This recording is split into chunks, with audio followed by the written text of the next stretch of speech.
नमस्कार दोस्तों, आज आप लोगों का स्वागत करूंगा मैं ज्ञान गुरुजी के इस चैनल पे एक सवाल से। क्या वो चीज़ है जो इंसान को दिन भर बिस्तर पर पड़े रहने से के बजाय, दिन भर सोशल मीडिया पर टाइम पास करने के बजाय उसे मोटिवेट करता है एक्सेस लेने के लिए? क्या है जो एक इंसान को अपने दिन भर इम्पोर्टेंट काम को करने के लिए मोटिवेशन का जुगाड़ करता है?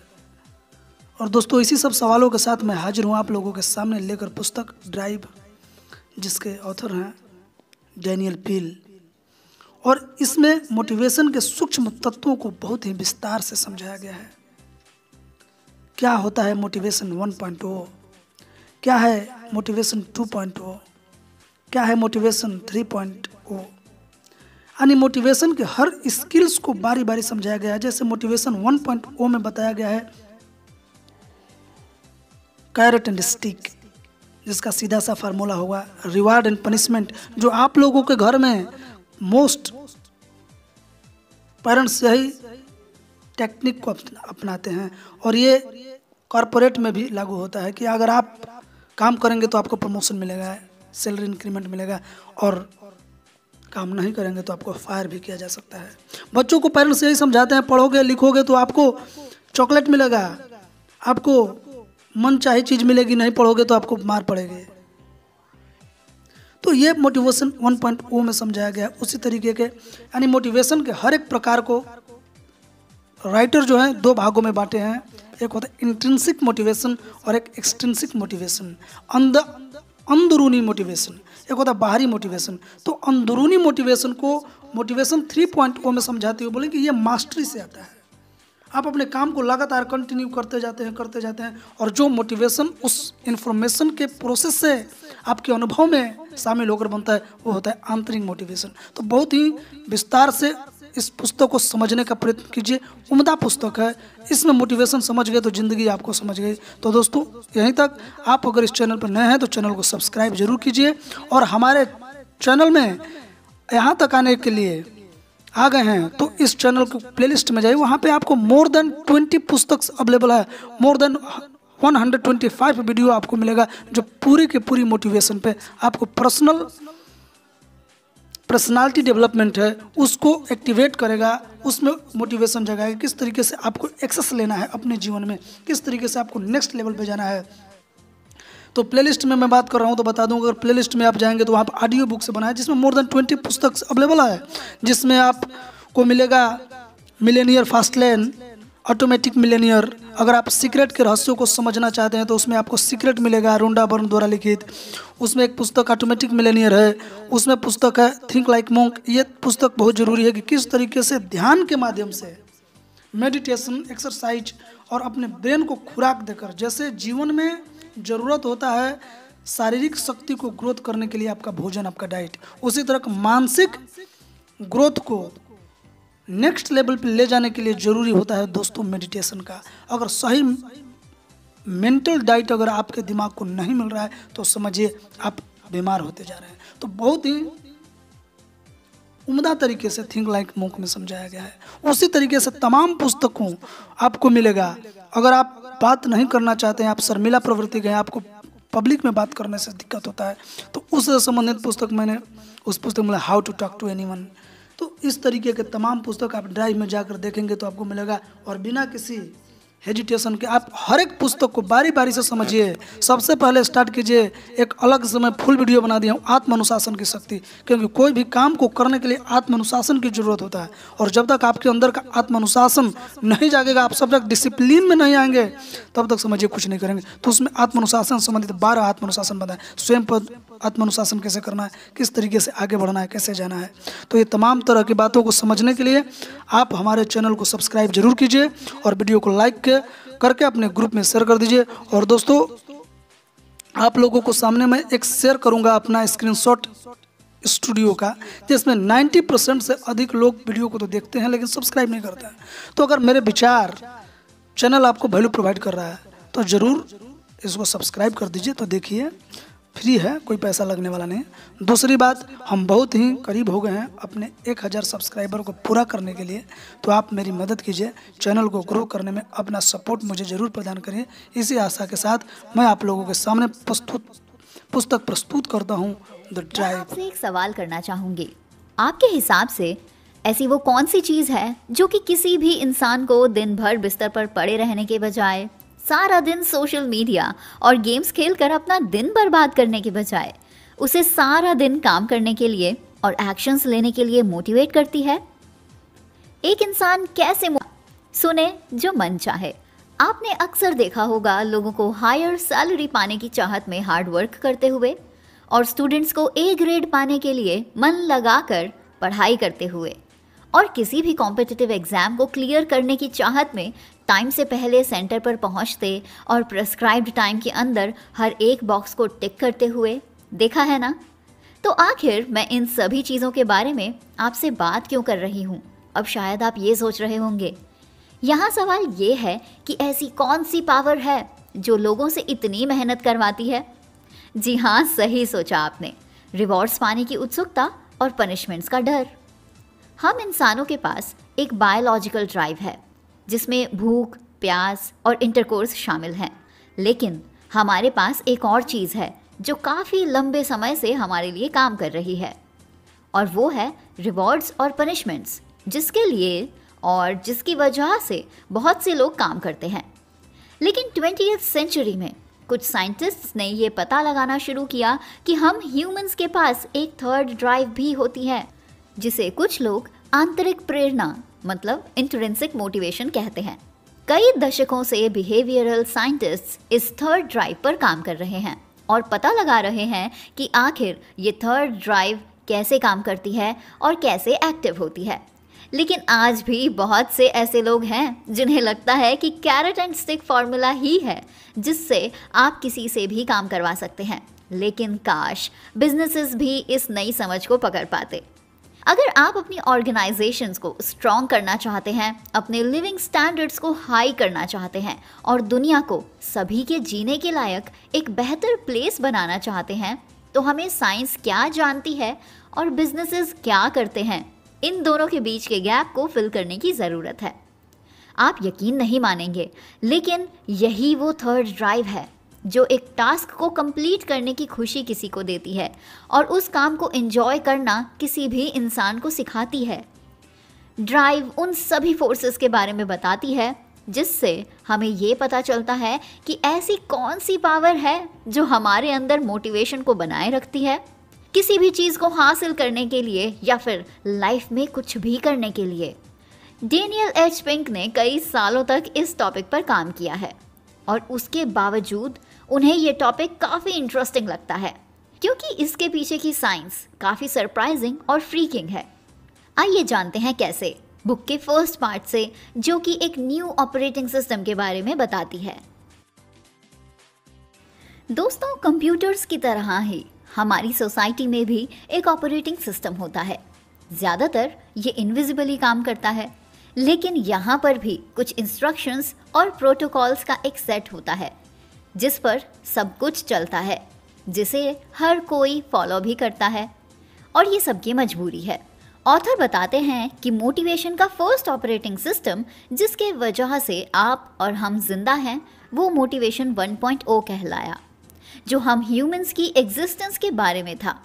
और फिर इसके बाद इसका सक्सेसर आया जिसे मोटिवेशन 2.0 कहा गया, जो कि एक्सटर्नल फैक्टर्स मतलब रिवॉर्ड्स और पनिशमेंट्स पर टिका था, जिसने सिर्फ 20th सेंचुरी में लिमिटेड टास्क को परफॉर्म करने के लिए काम किया। मोटिवेशन 2.0 के अकॉर्डिंग इंसान और हॉर्सेस बिल्कुल एक तरह से ही काम करते हैं। अगर आपको घोड़े को सही डायरेक्शन में दौड़ाना है तो आपको उसके सामने कुछ गाजर रखनी होगी, नहीं तो अपने हाथ में एक छड़ी रखनी होगी, जिन्हें आप कह सकते हैं कि या तो इंसान को लालच दिया जाए, नहीं तो उन्हें डराया जाए। बस यही दो तरीके हैं किसी से भी काम करवाने के लिए। मतलब सिर्फ एक्सटर्नल फैक्टर्स ही किसी के लिए मोटिवेशन का काम कर सकते हैं, जिसे लोग if this then that method भी बोलते हैं। एग्जाम्पल के तौर पर मान लीजिए, जैसे पेरेंट्स अपने बच्चों को बोलते हैं कि अगर तुमने टाइम से होमवर्क किया तो तुमको चॉकलेट मिलेगी, या फिर अगर तुमने मेरी बात नहीं मानी तो फिर तुमको मार पड़ेगी। यहाँ चॉकलेट तो हुई कैरेट और आपकी मार हुई स्टिक। ये वो फॉर्मूला है जो पेरेंट्स अक्सर अपनाते हैं, और यही सबसे कॉमन फॉर्म है मोटिवेशन का, जो सिर्फ पेरेंट्स ही नहीं यूज़ करते बल्कि कॉरपोरेट ऑफिसेज या फिर दुनिया भर में सभी लोग इसका इस्तेमाल करते हैं। लेकिन ऐसा सोचना और मानना सही नहीं था।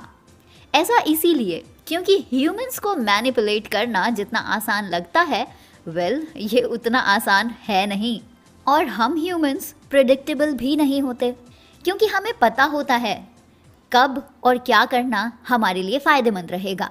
एग्जाम्पल के तौर पर ऑफिसेज में बोला जाता है कि अगर आप अच्छे से काम करेंगे तो आपको बेस्ट परफॉर्मर का अवार्ड मिलेगा, और वहीं रिवॉर्ड्स के तौर पर बोनसेस, इंसेंटिव्स और प्रमोशंस भी दिए जाते हैं। लेकिन अगर आप कुछ नहीं करेंगे तो आपको कुछ नहीं मिलेगा, इवन आपको फायर कर दिया जाएगा।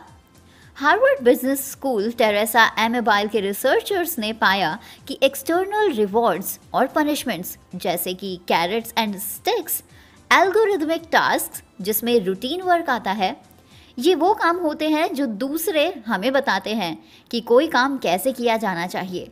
इनके लिए ये परफेक्टली काम कर सकते हैं। लेकिन ह्यूरिस्टिक टास्क जिसमें लोगों की क्रिएटिविटी, इंटरेस्ट और सेल्फ डायरेक्शन की ज़रूरत हो, वहाँ कैरेट एंड स्टिक बहुत बेकार परफॉर्मेंस देते हैं। ज़रा सोचिए, अगर आप किसी प्रोफेसर से पूछे जिन्होंने इकोनॉमिक्स में पीएचडी की हुई है कि आपके पास एक जादुई क्रिस्टल बॉल है जिससे आप भविष्य में 15 साल बाद देख सकते हैं, और आप उनकी की गई भविष्यवाणी के बारे में बता सकते हैं कि वह सही है या गलत। आपकी ये बात उन्हें थोड़ी उलझन में तो ज़रूर डालेगी, लेकिन इसमें कोई दो राय नहीं है कि वो आपको बोलेंगे चलिए ठीक है ऐसा करते हैं, क्योंकि उनको अपने आप पर पूरा विश्वास होगा। नाउ आप उन्हें कहते हैं एक एनसाइक्लोपीडिया आपके सामने है और कुछ सालों बाद आपके सामने आने वाली है। साल 2010 में ये प्रेडिक्ट करना है कि इन दोनों में से किसको ज़्यादा सक्सेस मिलेगी। पहली एनसाइक्लोपीडिया माइक्रोसॉफ्ट ने लॉन्च की थी अपनी विंडोज़ 95 के साथ। जैसा कि आप जानते ही हैं कि माइक्रोसॉफ्ट एक बड़ी कंपनी है, काफ़ी मुनाफे में है और आगे काफ़ी बड़ा धमाका करने जा रही है।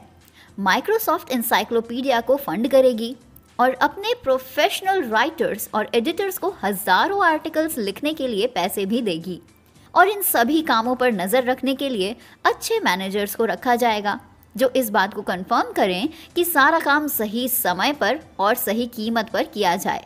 और फिर माइक्रोसॉफ्ट अपनी इस एनसाइक्लोपीडिया को सीडी रोम्स के द्वारा ऑनलाइन सेल करेगी। और वहीं दूसरी ओर दूसरा एनसाइक्लोपीडिया किसी कंपनी से नहीं आएगा।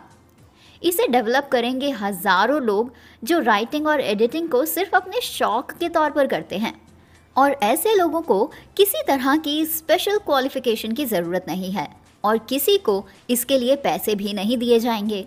लोग अपनी मर्जी से यहाँ समय बिताएंगे, और क्योंकि उन्हें ऐसा करना अच्छा लगता है और इसीलिए लोग एक हफ्ते में करीब 20 से 30 घंटे यहाँ काम भी करेंगे। ये नॉलेज अपने आप में एक एनसाइक्लोपीडिया है जो कि सभी लोगों के लिए फ्री में ऑनलाइन मौजूद रहेगी। इसको पढ़ने के लिए आपको एक भी पैसा नहीं देना पड़ेगा। ठीक है, तो अब जब आपने सवाल पूछ ही लिया है तो अब आपको इकोनॉमिस्ट से ये पूछना है कि अब आपको अगले 15 सालों बाद क्या तस्वीर नज़र आ रही है। मुझे तो 2010 में इन दोनों में से बस एक ही एनसाइक्लोपीडिया नज़र आ रही है और दूसरी का तो कोई अस्तित्व ही नहीं है। लेकिन मैं आज ईयर 1995 में आपसे जानना चाहता हूँ कि आपके हिसाब से किसकी ग्रोथ आपको होती हुई दिख रही है। तो 1995 के अनुसार जो फर्स्ट एनसाइक्लोपीडिया के अलावा किसी और को चुनेगा, और 1995 के समय को देखते हुए शायद ही कोई मूर्ख होगा जो दूसरी किसी और चीज़ के बारे में सोचेगा। और ये ऐसी बात है कि मान लीजिए आप किसी जूलॉजिस्ट से पूछें कि 200 मीटर्स फुट रेस में कौन जीतेगा, एक इंसान या फिर कोई चीता। है ना ये मजाक की बात। दोनों कहीं भी आसपास नहीं टिकते हैं। उस समय की सोच के हिसाब से आप शायद ये कह सकते हैं कि हो सकता है कि कुछ वॉलंटियर्स ने कुछ ऐसा बना लिया हो, लेकिन ऐसा करते हुए कोई एक पावरफुल कंपनी तो नहीं बना पाएगा। अगर आप देखें तो माइक्रोसॉफ्ट अपने प्रोडक्ट को बेचकर ही तो प्रॉफिट कमा रहा है, लेकिन जो दूसरा प्रोडक्ट है उसमें तो आप कुछ बेच ही नहीं रहे हैं, तो कैसे आप कुछ कमा सकते हैं? यहाँ सबसे ज़रूरी देखने लायक बात यह है कि माइक्रोसॉफ्ट के राइटर्स, एडिटर्स और मैनेजर्स को तनख्वाह दी जा रही थी, लेकिन दूसरे प्रोजेक्ट के लोग तो शायद अपना काम करने के लिए भी अपनी ही जेब से पैसे लगा रहे हैं, जो उनके लिए थोड़ा महंगा पड़ रहा होगा। और इसका जवाब शायद आपके लिए भी देना काफ़ी आसान रहेगा कि आप फर्स्ट एनसाइक्लोपीडिया को ही चुनेंगे। लेकिन आपको पता है, यहाँ चीज़ें बहुत अलग तरीके से बदली गई हैं। आप सोच रहे होंगे कैसे? आइए जानते हैं। 31 अक्टूबर 2009 में माइक्रोसॉफ्ट ने अपनी MSN एनकार्टा की प्लगइन को ही हटा दिया था, जबकि वो पिछले 16 सालों से ऑनलाइन मौजूद थी। विकिपीडिया था ये सेकेंड मॉडल, जो कि अब तक का सबसे बड़ा एनसाइक्लोपीडिया है। इसकी स्थापना के सिर्फ 8 साल बाद विकिपीडिया पर 13 मिलियन से ज़्यादा आर्टिकल्स हैं, वो भी 260 अलग भाषाओं में, जिसमें से 3 मिलियन आर्टिकल्स तो सिर्फ इंग्लिश लैंग्वेज में ही लिखे हुए हैं। तो ऐसा क्या हुआ कि जिन लोगों को उनके काम करने के लिए पैसे भी दिए जा रहे थे, आखिर वो प्रोजेक्ट कैसे फेल हो गया? देखिए, हार्वर्ड बिजनेस स्कूल टेरेसा एमेबाइल के रिसर्चर्स ने पाया कि एक्सटर्नल रिवॉर्ड्स और पनिशमेंट्स, जैसे कि carrot and stick formula, algorithmic task जिनमें रूटीन वर्क आता है, और ये वो काम होते हैं जो दूसरे हमें बताते हैं कि कोई काम कैसे किया जाना चाहिए, इनके लिए परफेक्टली काम कर सकते हैं। लेकिन ह्यूरिस्टिक टास्क, जिनमें लोगों की क्रिएटिविटी, इंटरेस्ट और सेल्फ डायरेक्शन की ज़रूरत हो, वहाँ कैरेट एंड स्टिक बहुत बेकार परफॉर्मेंस देते हैं। और यही वजह रही विकिपीडिया की सक्सेस की। विकिपीडिया को मैनेज करने के लिए कोई मैनेजरियल वर्कफोर्स काम नहीं करती है। आपने एनसाइक्लोपीडिया के बारे में तो सुना ही अभी। 16 सालों तक एनसाइक्लोपीडिया पे माइक्रोसॉफ्ट ने काम किया। यहाँ माइक्रोसॉफ्ट प्रोफेशनल राइटर्स और एडिटर्स को हज़ारों टॉपिक्स पर लिखने के लिए पैसे देता था, लेकिन दूसरा एनसाइक्लोपीडिया किसी कंपनी ने डेवलप नहीं किया। इस एनसाइक्लोपीडिया को रिप्लेस किया मज़े में लिखने वाले लोगों ने, जिन्होंने विकिपीडिया को बना दिया सिर्फ अपनी हॉबीज़ के चलते। विकिपीडिया पर आर्टिकल्स को लिखने के लिए और एडिट करने के लिए किसी भी इंसान को एक पैसा भी पे नहीं किया गया। लोग अपनी मर्जी से यहाँ समय बिताते हैं क्योंकि उन्हें ऐसा करना अच्छा लगता है, और इसीलिए लोग एक हफ्ते में करीब 20 से 30 घंटे यहाँ देते हैं, बिना एक भी पैसे की कमाई करते हुए। हम में से ज़्यादातर लोग चीज़ें कैसे काम करती हैं उसके बारे में तब तक नहीं सोचते जब तक कि हमें किसी काम में दिक्कत का सामना ना करना पड़े। जैसे कि बड़े बड़े मेन फ्रेम कंप्यूटर्स से लेकर लैपटॉप्स, और आप में से हर एक इंसान की जेब में बज रहे मोबाइल फ़ोन्स तक, हर एक चीज़ कैसे काम करती है, उनके सॉफ्टवेयर्स कैसे बनते हैं और काम करते हैं, हम में से किसी को कोई फ़र्क नहीं पड़ता, ना ही हम जानना चाहते हैं, जब तक कि उनकी डिस्प्ले में कोई प्रॉब्लम ना आ जाए। बिल्कुल इसी तरह हमारी सोसाइटी में जब तक सब कुछ सही चलता है, तब तक हमें बिल्कुल भी इस बात का एहसास नहीं होता कि कौन सी चीज़ कैसे काम करती है, और अगर कुछ बिगड़ता है तो हमें उसे ठीक कैसे करना है, हम ये भी नहीं सोचते। हम शायद ये भी नहीं जानते, इसीलिए जब कुछ होता है तो हम सिर्फ कंप्लेंट्स करते हैं, और जहाँ आपका सिस्टम क्रैश करता है वहाँ स्मार्ट सॉफ्टवेयर डेवलपर्स काम करते हैं, और या तो प्रॉब्लम को सॉल्व करते हैं, नहीं तो इस चीज़ को अपग्रेड कर देते हैं। ये सिर्फ एक एग्जाम्पल था। जैसे कंप्यूटर्स, लैपटॉप्स और मोबाइल फ़ोन्स में खराबी आने पर सॉफ्टवेयर डेवलपर्स उसे ठीक करते हैं, वैसे ही सोसाइटी में कुछ होने पर लॉज, सोशल कस्टम्स और इकोनॉमिक अरेंजमेंट्स करके कुछ इंस्ट्रक्शंस, प्रोटोकॉल्स और सपोजिशंस बनाए जाते हैं ताकि हर चीज़ को ठीक किया जा सके। अगर देखा जाए तो रिवॉर्ड्स और पनिशमेंट्स हमेशा बुरे भी नहीं होते दोस्तों। हमारे शुरुआती दिनों में, अब से लगभग 50,000 साल पहले, ह्यूमन बिहेवियर को समझना काफ़ी आसान था। हम बस जिंदा रहने की ही कोशिश किया करते थे, जंगलों में घूमकर खाना तलाश करना और खाना तलाशते समय किसी बड़े जानवर का खाना बनने का डर। यहाँ खाना एक रिवॉर्ड था और किसी का खाना बन जाने का डर। बस इतनी सी कहानी थी हम ह्यूमंस की। और इस सबसे पहले समझे जाने वाले मोटिवेशन को मोटिवेशन 1.0 कहा गया। हम बिल्कुल बाकी दूसरे जानवरों की तरह ही मेहनत करते थे, जैसे कि रीसस मॉन्कीज और जायंट एप्स। लेकिन जब हम इंसानों ने अपनी बस्तियां बनाई और जीने के लिए नए नए तरीकों की खोज की, दूसरों से मदद ली चीज़ों को सही तरीके से करने के लिए और अपनी ज़िंदगी को ज़्यादा आसान बनाने के लिए, लेकिन हमें एक ऐसा ऑपरेटिंग सिस्टम चाहिए था जो इस तरह की बायोलॉजिकल ड्राइव से थोड़ा ऊपर हो और इस तरह हमारी ड्राइव को मेंटेन कर सके, ताकि हम जानवरों की तरह व्यवहार ना करने लगे।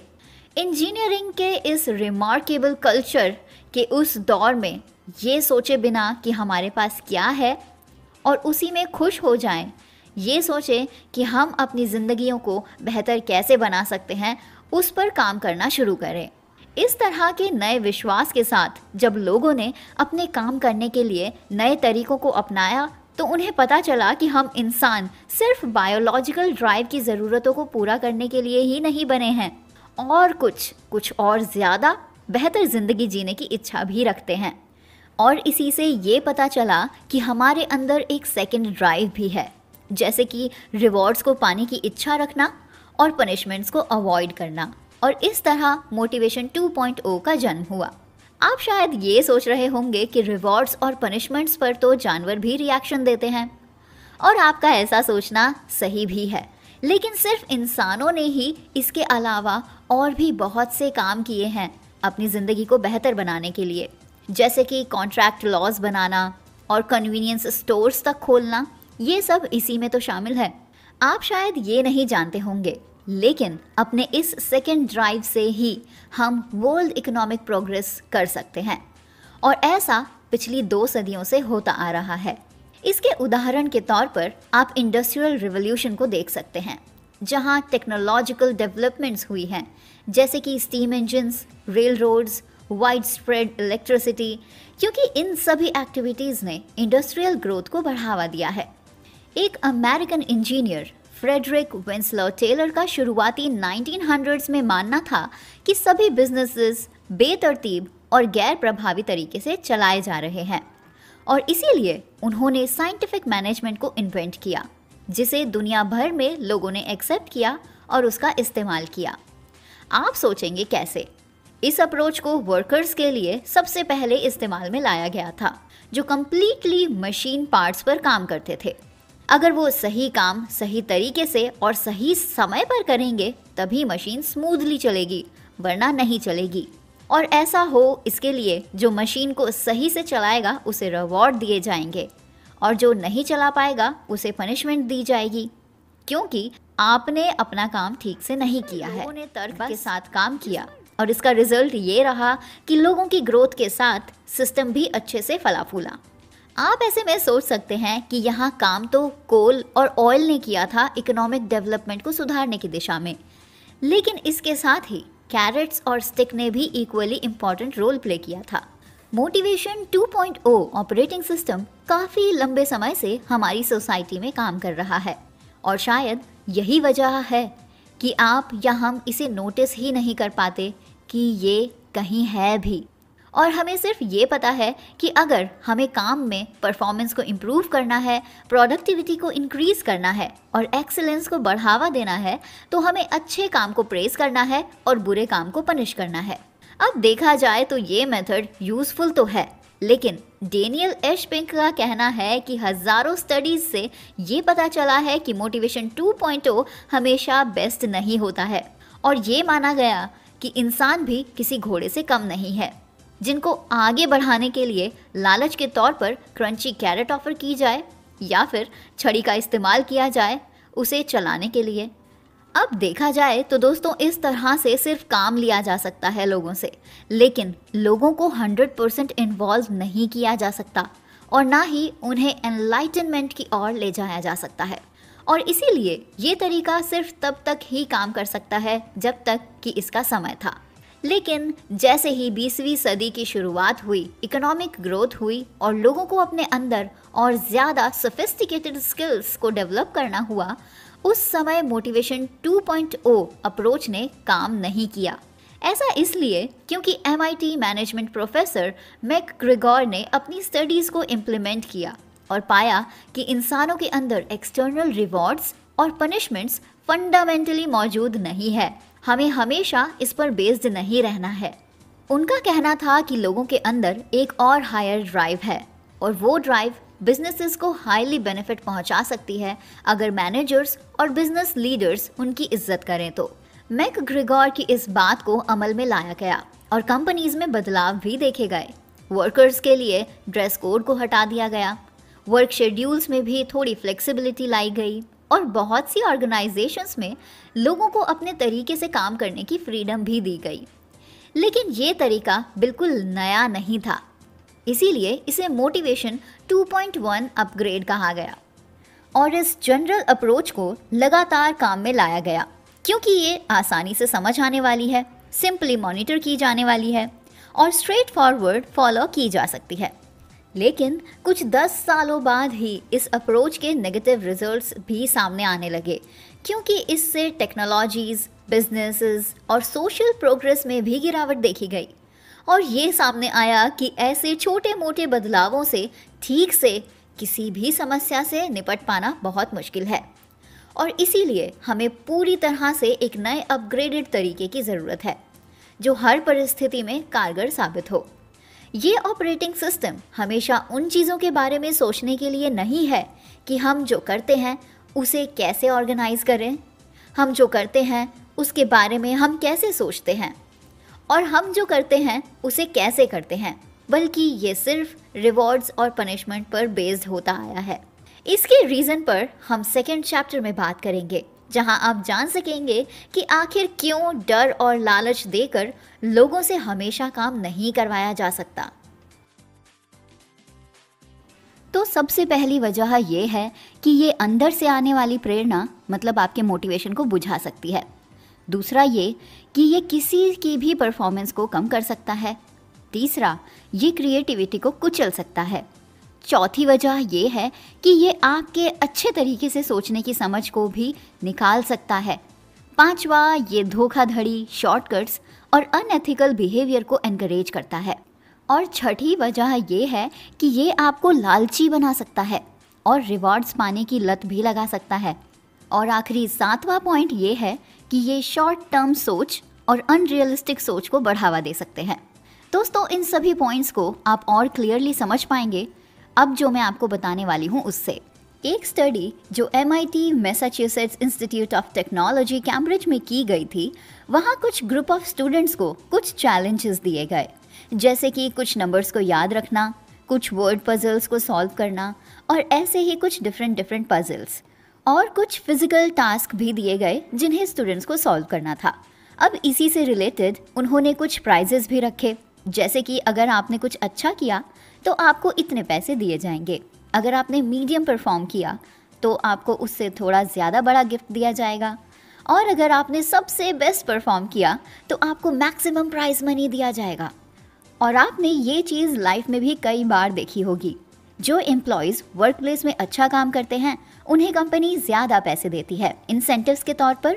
इसी तरह के कई एक्सपेरिमेंट्स करने के बाद रिसर्चर्स ने काफ़ी इंटरेस्टिंग चीज़ें नोटिस की, जैसे कि जब तक टास्क मैकेनिकल था, सिंपल था, जिसके लिए किसी स्पेशल एफर्ट की ज़रूरत नहीं थी, तब तक ये बोनस और रिवॉर्ड वाली थ्योरी काफ़ी अच्छे तरीके से काम कर रही थी ह्यूमंस पर उनके एक्सपेरिमेंट्स के दौरान। लेकिन जैसे ही टास्क थोड़ा कॉम्प्लेक्स किया गया, जिसमें लोगों को स्पेशल एफर्ट्स डालने पड़े जिन्हें रूडिमेंट्री कॉग्निटिव स्किल्स भी कहा जाता है, तो ऐसे में लोगों को रिवॉर्ड्स देने से उनकी परफॉर्मेंस और ज़्यादा ख़राब होने लगी, जो बिल्कुल भी एक्सपेक्टेड नहीं था। और इसने रिसर्चर्स को काफ़ी कंफ्यूज कर दिया कि ऐसा कैसे हुआ, जबकि प्रीवियस एक्सपेरिमेंट्स में तो रिवॉर्ड्स ने पार्टिसिपेंट्स की परफॉर्मेंस को और ज़्यादा इम्प्रूव किया था। ये जो एक्सपेरिमेंट्स थे वो इकोनॉमिस्ट्स ने किए थे, जो कि अपनी फील्ड में बेस्ट थे, और उन्हें ये रिजल्ट्स काफ़ी शॉकिंग लगे क्योंकि उन्होंने अपनी स्टडीज़ में सीखा था higher rewards means higher performance. जबकि ऐसा हुआ नहीं। तो उन्होंने सोचा कि शायद इस एक्सपेरिमेंट के लिए ये जगह ही सही नहीं है। एज इन अमेरिका में लोगों को इन पैसों की वैल्यू नहीं है। और फिर उन्होंने इस रिसर्च को किसी और कंट्री में ट्राई करने के बारे में सोचा, जहां उस अमाउंट की और उस रिवॉर्ड की वैल्यू कहीं ज़्यादा है। सोचिए ज़रा कि अब उन्होंने इस एक्सपेरिमेंट को कहाँ किया। वो रूरल इंडिया में इसे करना चाह रहे थे, तो उन्होंने इस एक्सपेरिमेंट को मदुरई में किया, जो तमिलनाडु में है। यहाँ टोटल 87 पार्टिसिपेंट्स थे, जिनको 3 डिफरेंट तरह के रिवॉर्ड्स ऑफर किए गए, ताकि वो सभी के परफॉर्मेंसेस लेवल्स को नोटिस कर पाएँ।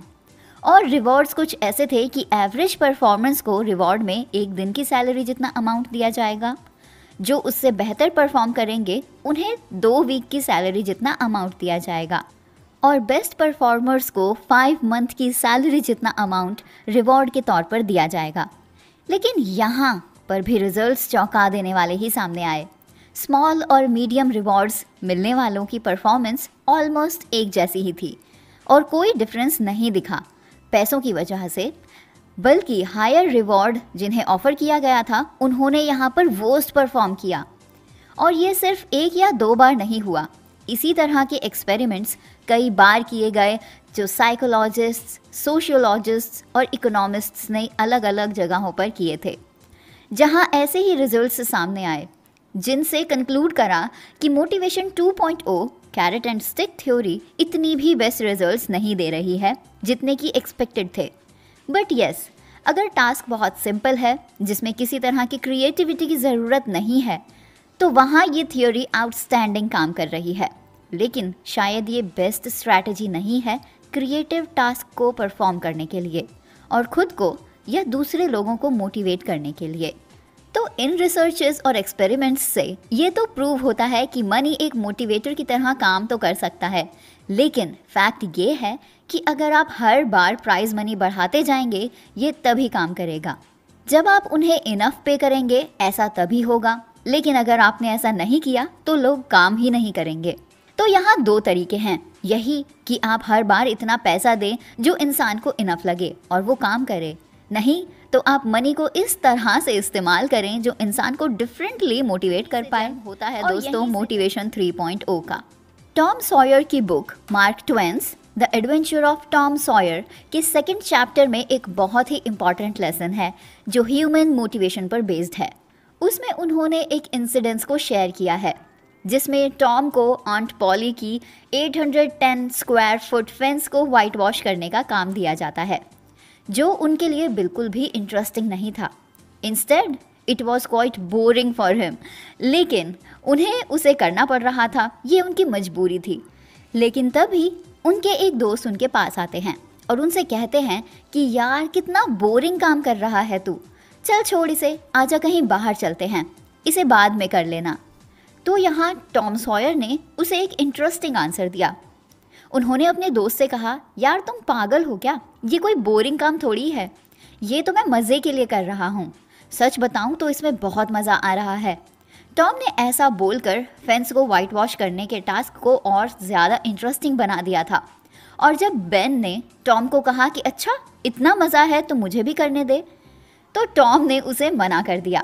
और फिर बेन ने टॉम को अपना एप्पल ऑफ़र किया जो वो ऑलरेडी खा रहे थे, कि या तो वो उनसे ये एप्पल ले ले और उसके बदले में उन्हें वाइट वॉश करने दे। तो है ना कितने कमाल की बात। ऐसा इसीलिए पॉसिबल हुआ बिकॉज टॉम ने इस बोरिंग टास्क को अब एक अपॉर्चुनिटी में बदल दिया था। अब आप ही बताइए कि ऐसा कौन सा इंसान होगा जो सामने दिख रही अपॉर्चुनिटी को ग्रैब नहीं करना चाहेगा, एटलीस्ट एक बार ट्राई तो ज़रूर करना चाहेगा, है ना। तो यहाँ टॉम ने अपने दोस्त को इंट्रिंसिक मोटिवेशन दी, मतलब मोटिवेशन 3.0 का यूज़ किया उन्हें मोटिवेट करने के लिए, जो अंदर से पैदा होती है कोई भी काम करने के लिए। आइए जानते हैं कि कैसे कैरेट्स एंड स्टिक फार्मूला लोगों की क्रिएटिविटी को भी खराब कर सकता है।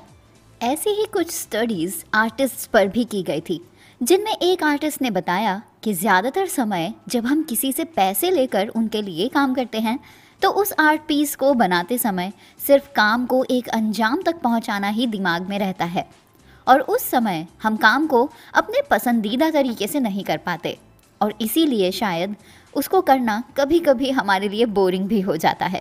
लेकिन जब मैं अपने लिए काम करता हूँ तो मैं पूरे आनंद के साथ काम कर सकता हूँ। और तब ना तो मुझे इसकी चिंता रहती है कि घड़ी में कितने बजे हैं और पूरी रात मेरी काम करने में ही बीत जाती है। लेकिन जब एक कमीशन बेस्ड काम करना होता है तो सारा ध्यान इसी बात पर रहता है कि क्या काम क्लाइंट के हिसाब से हो रहा है या नहीं, और ऐसे में मेरी क्रिएटिविटी बिल्कुल खत्म हो जाती है। थर्ड ड्राइव ये भी बताती है कि इस दुनिया में रिवॉर्ड्स हमेशा वैसे ही काम करे जैसा हम चाहते हैं वो मुमकिन नहीं हो पाता है, बल्कि कई बार जैसा हम सोचते हैं ये उससे बिल्कुल अपोजिट सिचुएशन को क्रिएट कर देता है। गोल्स सेट करने से ज़्यादा वैल्यूएबल और क्या हो सकता है, ज़रा सोचिए। बचपन से ही हमारे टीचर्स, कोचेस और पेरेंट्स यही एडवाइस देते आए हैं कि किसी भी काम को कंप्लीट करने के लिए एक गोल सेट करना ज़रूरी है और उसे अचीव करने के लिए फिर आपको काम भी करने चाहिए। और इसी वजह से शायद गोल्स सेट करना सभी के लिए अच्छे से काम करता आया है। लेकिन अगर कैरेट को एक गोल की तरह देखें तो कई बार ये एक अनवर्दी बिहेवियर को एनकरेज करता है। तो मतलब ऐसे में फिर तो आपको पनिशमेंट्स के तौर पर स्टिक का इस्तेमाल करना चाहिए, है ना? अरे इतनी जल्दी भी अपना डिसीजन मत ले लीजिए, क्योंकि इसका जवाब बिल्कुल अपोजिट है। 2 इकोनॉमिस्ट्स को इसका जवाब एक डे केयर सेंटर में मिला जो काफ़ी अटपटा सा है। ये स्टडी ईयर 2000 में की गई थी, वो भी पूरे 20 हफ्तों के लिए। इस डे केयर सेंटर के खुलने का समय सुबह 7:30 बजे होता था और क्लोजिंग टाइम था इवनिंग में 4 PM। तो पेरेंट्स को अपने बच्चों को टाइम से लेने आना होता था, नहीं तो एक टीचर को वहीं रुकना पड़ता था बच्चों के साथ उनकी देखभाल करने के लिए। जब तक कि सभी पेरेंट्स ना आ जाएं, तब तक आप कहीं नहीं जा सकते। शुरुआत के 4 हफ्तों में इकोनॉमिस्ट्स ने नोटिस किया कि कितने पेरेंट्स टाइम पर आते हैं और कितने पेरेंट्स हर वीक लेट आते हैं अपने बच्चों को लेने के लिए। और ये सब नोटिस करने के बाद उन्होंने बुलेटिन बोर्ड पर एक अनाउंसमेंट पेश किया जो लेट कमिंग फाइन से रिलेटेड था, और उस पर लिखा था कि जैसा आप जानते ही हैं कि डे केयर सेंटर का क्लोजिंग टाइम 4 PM है, लेकिन फिर भी कुछ पेरेंट्स लेट आते हैं, तो अथॉरिटीज़ ने ये डिसाइड किया है कि जो पेरेंट्स लेट आएंगे उन्हें कुछ फ़ाइन देना होगा। अगर आप 10 मिनट की देरी से आते हैं तो आपको 10 रुपये का फ़ाइन भरना पड़ेगा, जो कि मंथली फ़ीस के साथ कलेक्ट किया जाएगा। अब देखा जाए तो फ़ाइन चार्ज इसीलिए किया जा रहा था ताकि लोग समय से अपने बच्चों को लेने आए, लेकिन यहाँ ऐसा बिल्कुल भी नहीं हुआ। जैसे ही पेरेंट्स को फ़ाइन के बारे में पता चला तो लेट आने वाले नंबर्स में इंक्रीज़ देखा गया, क्योंकि फ़ाइन पे करना पेरेंट्स को और ज़्यादा सिक्योरिटी देने जैसा लगा। पेरेंट्स को ऐसा लगा ही नहीं कि ये किसी तरह की कोई पनिशमेंट है या कोई पेनल्टी है, बल्कि उन्हें ऐसा लगा कि ठीक है, हमारे बच्चों का अच्छे से ख्याल रखा जाना चाहिए, क्योंकि अब हम ज़्यादा टाइम के लिए पे कर रहे हैं। देखिए दोस्तों, इस सिचुएशन में देखा आपने कैसे पनिशमेंट ने गुड बिहेवियर को प्रमोट करने के बजाय जो काम गलत है उसे और ज़्यादा एनकरेज किया।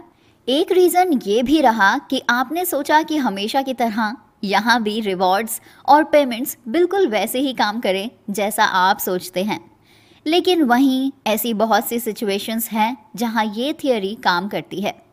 आइए जानते हैं नेक्स्ट एपिसोड में कि कहाँ कहाँ आप कैरेट एंड स्टिक का यूज़ कर सकते हैं किसी से काम करवाने के लिए या फिर किसी को मोटिवेट करने के लिए। दोस्तों, देखा जाए तो कैरेट्स एंड स्टिक फॉर्मूला भी हमेशा ख़राब नहीं होता है, और ये थियोरी इतनी भी बुरी नहीं है, क्योंकि अगर ये ठीक से काम नहीं करती तो शायद इसे कभी भी इस्तेमाल नहीं किया जाता। इस थ्योरी को यूज़ करने से पहले आपके लिए सबसे पहले तो ये जानना ज़रूरी है कि लोगों के लिए बेसलाइन रिवॉर्ड्स जैसे कि वेजेस, सैलरीज, बेनिफिट्स और बाकी सभी चीज़ें एडिकेट और फेयर हों, क्योंकि एक हेल्दी बेसलाइन के बिना किसी भी तरह का मोटिवेशन देना मुश्किल रहेगा और शायद ही वो वैसे काम करेगा जैसा कि आप चाहते हैं।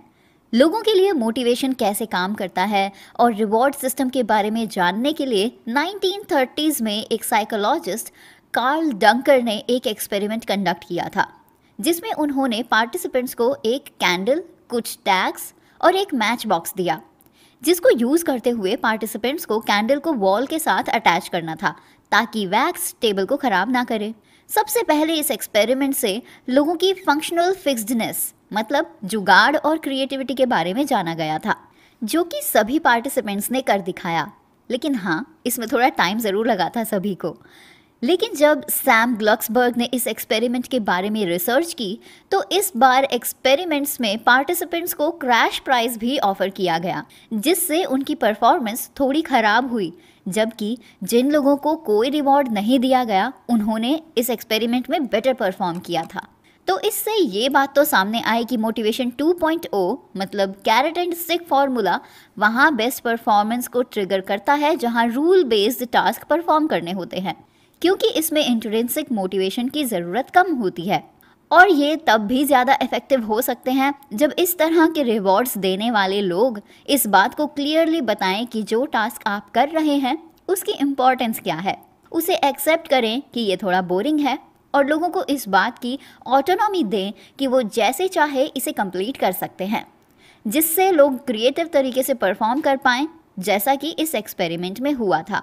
एग्जाम्पल के तौर पर मान लीजिए आप एक स्मॉल नॉन प्रॉफिट ऑर्गेनाइजेशन के मैनेजर हैं और आपके डिज़ाइन टीम ने एक टेरिफिक पोस्टर बनाया है आपके अगले बड़े इवेंट के लिए, और अब आपको इस पोस्टर को अपने 20,000 मेंबर्स को भेजना भी है।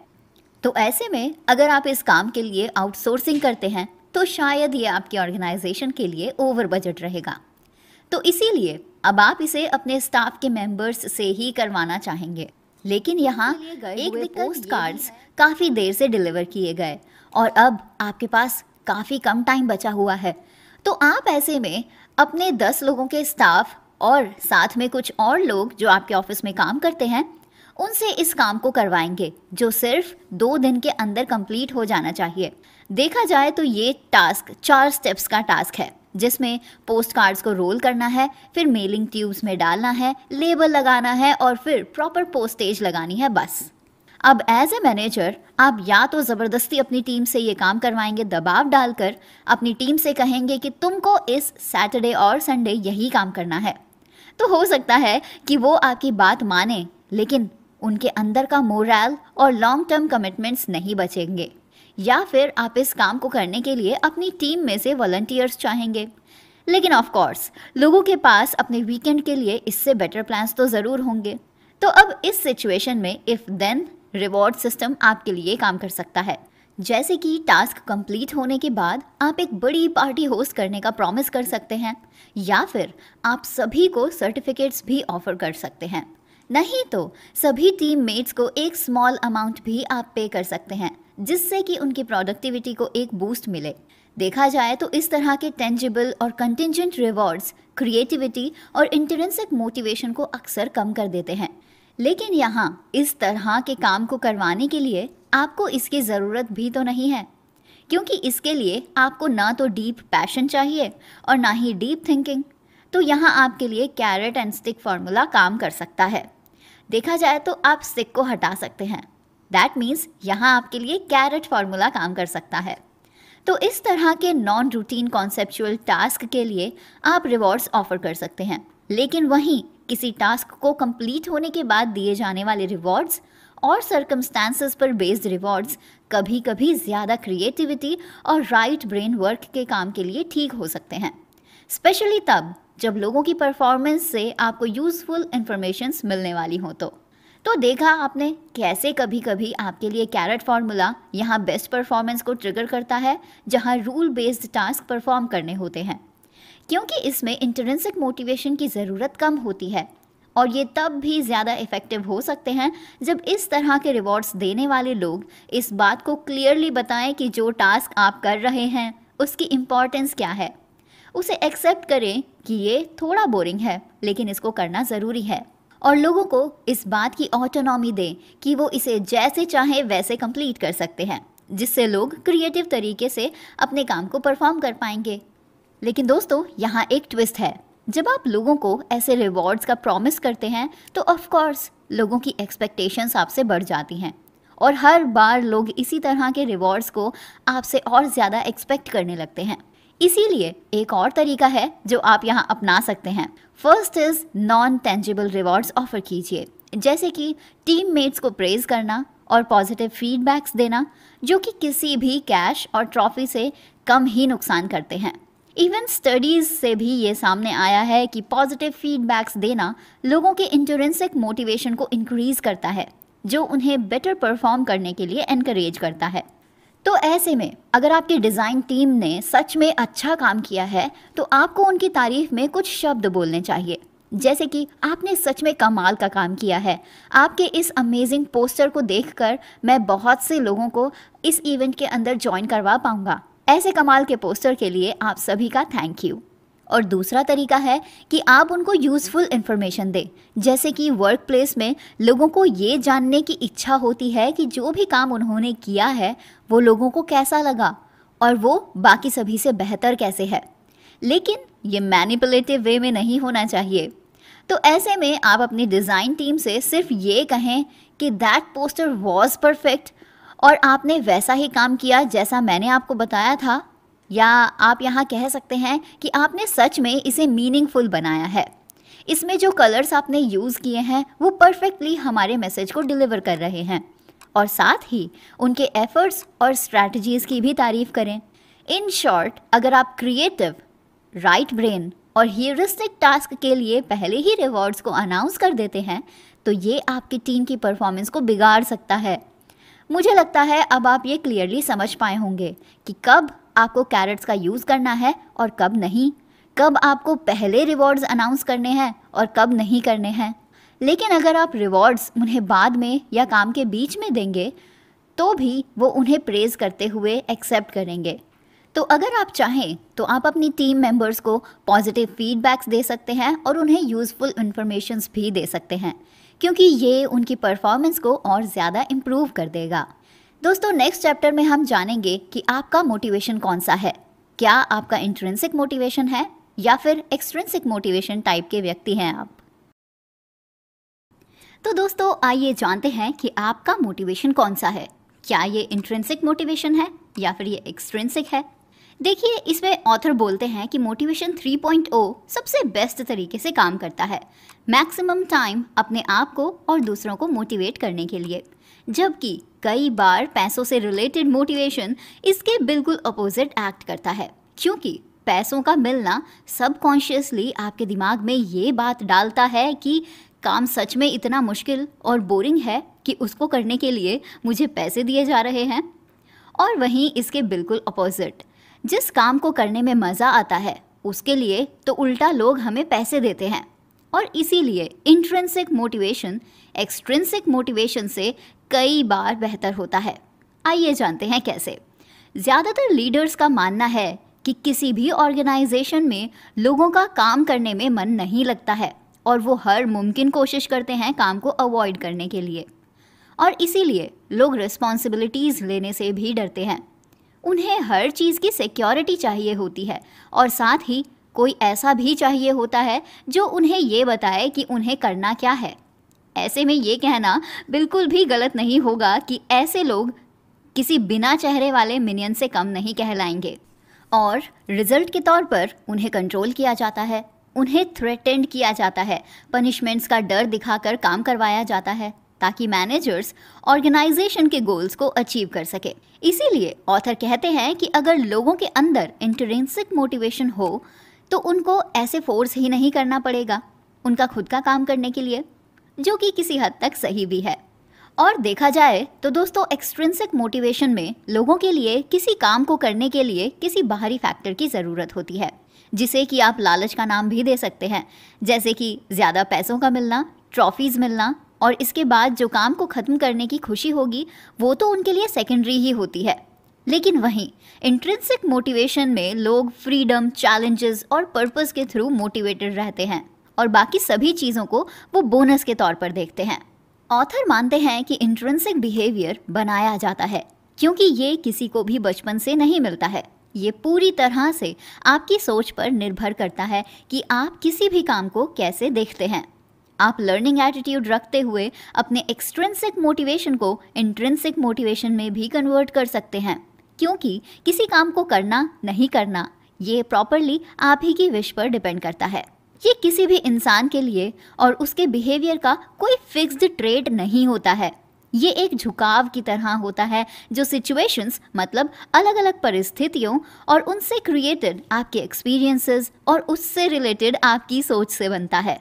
अब क्योंकि ये आपकी सोच और आपकी ज़रूरतों से बनता है, इसीलिए इसका आपकी उम्र, आपके जेंडर या फिर आपकी नेशनैलिटी से सीधा सीधा कोई भी संबंध नहीं है। और वैज्ञानिक इस बात की पुष्टि करते हैं कि अगर कोई भी इंसान एक बार इसको अमल में ले आए और उसको प्रैक्टिस करे और हर मुमकिन कोशिश करे अपनी ज़िंदगी में इंट्रिंसिक मोटिवेशन को लाने की, तो वो अपने मोटिवेशन को बढ़ाने के साथ साथ अल्टीमेटली अपनी परफॉर्मेंसेस को भी काफ़ी इंक्रीज कर सकता है। कोई भी इंसान अपने एक्सटर्नल मोटिवेशन को इंटरनल मोटिवेशन में भी बदल सकता है। दोस्तों, ऑथर का ये भी मानना है कि इंट्रिंसिक मोटिवेशन रखने वाले लोग हमेशा लॉन्ग रन में बेहतर परफॉर्म करते हैं और उम्मीद से ज़्यादा हासिल करते हैं। लेकिन वहीं अगर आप जल्दी रिवॉर्ड्स पाने की इच्छा रखते हैं तो आप ज़्यादा बड़ा कुछ हासिल नहीं कर पाएंगे। लेकिन दिक्कत ये है कि ऐसी अप्रोच को आप ज़्यादा दिनों तक साथ लेकर नहीं चल सकते हैं और इसके चलते आप कभी मास्टरी भी हासिल नहीं कर पाते हैं, जो आपको लगातार लंबे समय तक काम करने से ही मिलती है। और ये एविडेंसेस से पता चलता है कि जो लोग ज़्यादा सक्सेसफुल होते हैं वो सिर्फ सक्सेस को ध्यान में रखकर ही लगातार एफर्ट्स नहीं करते हैं, बल्कि वे अपने इंटरनल डिज़ायर्स के चलते हार्ड वर्क करते हैं और मुश्किलों का सामना करते हैं, क्योंकि उनकी आंतरिक इच्छा, अंदर से आने वाली आवाज़, उनकी इनर वॉइस इतनी ज़्यादा स्ट्रांग होती है कि वो अपनी लाइफ, अपनी दुनिया में कुछ हासिल करने की चाहत रखते हैं और उसे पूरी शिद्दत के साथ पाना चाहते हैं। तो अगर आपको भी ऐसा लगता है कि आपकी भी कोई एक इंटरनल डिज़ायर इतनी स्ट्रांग है जिसके लिए आप हार्ड वर्क कर सकते हैं, तो वो ही आपकी इंटरनल वॉइस है, वही आपके डिज़ायर है, जिसको आप अपना इंटरनल मोटिवेशन भी कह सकते हैं। दोस्तों, डेनियल एच पिंक का ये भी मानना है कि इंट्रिंसिक बिहेवियर रखने वाले लोग कभी भी पैसे और रिकग्निशन को डिसरिगार्ड नहीं करते हैं। आप ही बताइए, पैसा किसे पसंद नहीं है? कोई व्यक्ति अगर काम कर रहा है तो पैसों के लिए ही तो कर रहा है, तो उसे पैसे तो चाहिए ही। लेकिन जो इंसान कोई काम ही नहीं कर रहा है वो भी पैसे की चाहत तो रखता ही है, क्योंकि पैसा आपकी ज़िंदगी को आसान बनाता है, मुश्किलों को कम करते हुए। लेकिन हमेशा पैसा ही सब कुछ नहीं होता है, ये तो आप भी जानते हैं, क्योंकि जो लोग इंटरनली मोटिवेटेड रहते हैं उनके लिए मनी और रिकग्निशन सिर्फ एक बोनस होते हैं। उनकी रियल डिज़ायर तो उस काम को करने में जो फन है उसे एक्सपीरियंस करना होता है। इंट्रिंसिक मोटिवेशन जो आपके अंदर से आता है, जो आपको हर बार एक कंप्लीटनेस फील करवाता है, उसे आप हर काम के लिए अपने अकॉर्डिंग रिन्यू कर सकते हैं, जबकि ऐसा एक्सटर्नल फैक्टर्स के साथ करना ऑलमोस्ट इम्पॉसिबल रहता है। दोस्तों, ऐसा इसीलिए क्योंकि जो इंसान किसी काम को करने में भी संतुष्टि महसूस करता है उसे पैसों की चिंता नहीं होती है, ना ही उसे किसी तरह के रिवॉर्ड या फिर प्राइज की भूख होती है, क्योंकि जिस काम को वो कर रहा है वही उसकी उस भूख को शांत कर देता है। लेकिन वहीं जिसके लिए किसी काम को करना सिर्फ एक मजबूरी है, जिसके लिए वो एक बोझ है, तो उसके लिए उसे पैसे और रिवॉर्ड्स पाने की इच्छा बहुत ज़्यादा होती है, क्योंकि ये उसकी मजबूरी बन जाती है और उसे हर बार नए रिवॉर्ड्स और कुछ ज़्यादा पैसों की ज़रूरत लगती है, भले ही पैसे उसके लिए वो इनफ क्यों ना हो। लेकिन जब एक बार मुंह खून लग जाता है तो फिर आपको बार बार और ज़्यादा चाहिए होता है। इसके लिए आप कोल को भी एक एग्जाम्पल के तौर पर देख सकते हैं। अगर आप पास्ट में देखें तो कोल मीन्स कोयला पाना आसान था और ये सस्ता भी था, लेकिन आज आप देख सकते हैं कोल के एक्सेसिव यूज़ से एयर पॉल्यूशन जैसी प्रॉब्लम्स भी हो रही हैं, जो ग्रीन हाउस गैसेस को प्रोड्यूस कर रहा है। और सेकेंडली, ये प्रचुर मात्रा में अवेलेबल है, तो अगर आपको ये चाहिए तो आपको ज़्यादा मेहनत करनी पड़ेगी और इसी वजह से आज ये महंगा भी हो गया है। बिल्कुल ऐसा ही आपके एक्सटर्नल फैक्टर्स के साथ होता है। आपको ये जितना मिले आपको उतना ही कम लगता है, लेकिन आपका इंट्रिंसिक फैक्टर बिल्कुल आसमान में चमकते हुए सूरज की तरह होता है, जो नेचुरल है, जिसकी एग्जिस्टेंस को कोई ख़त्म नहीं कर सकता।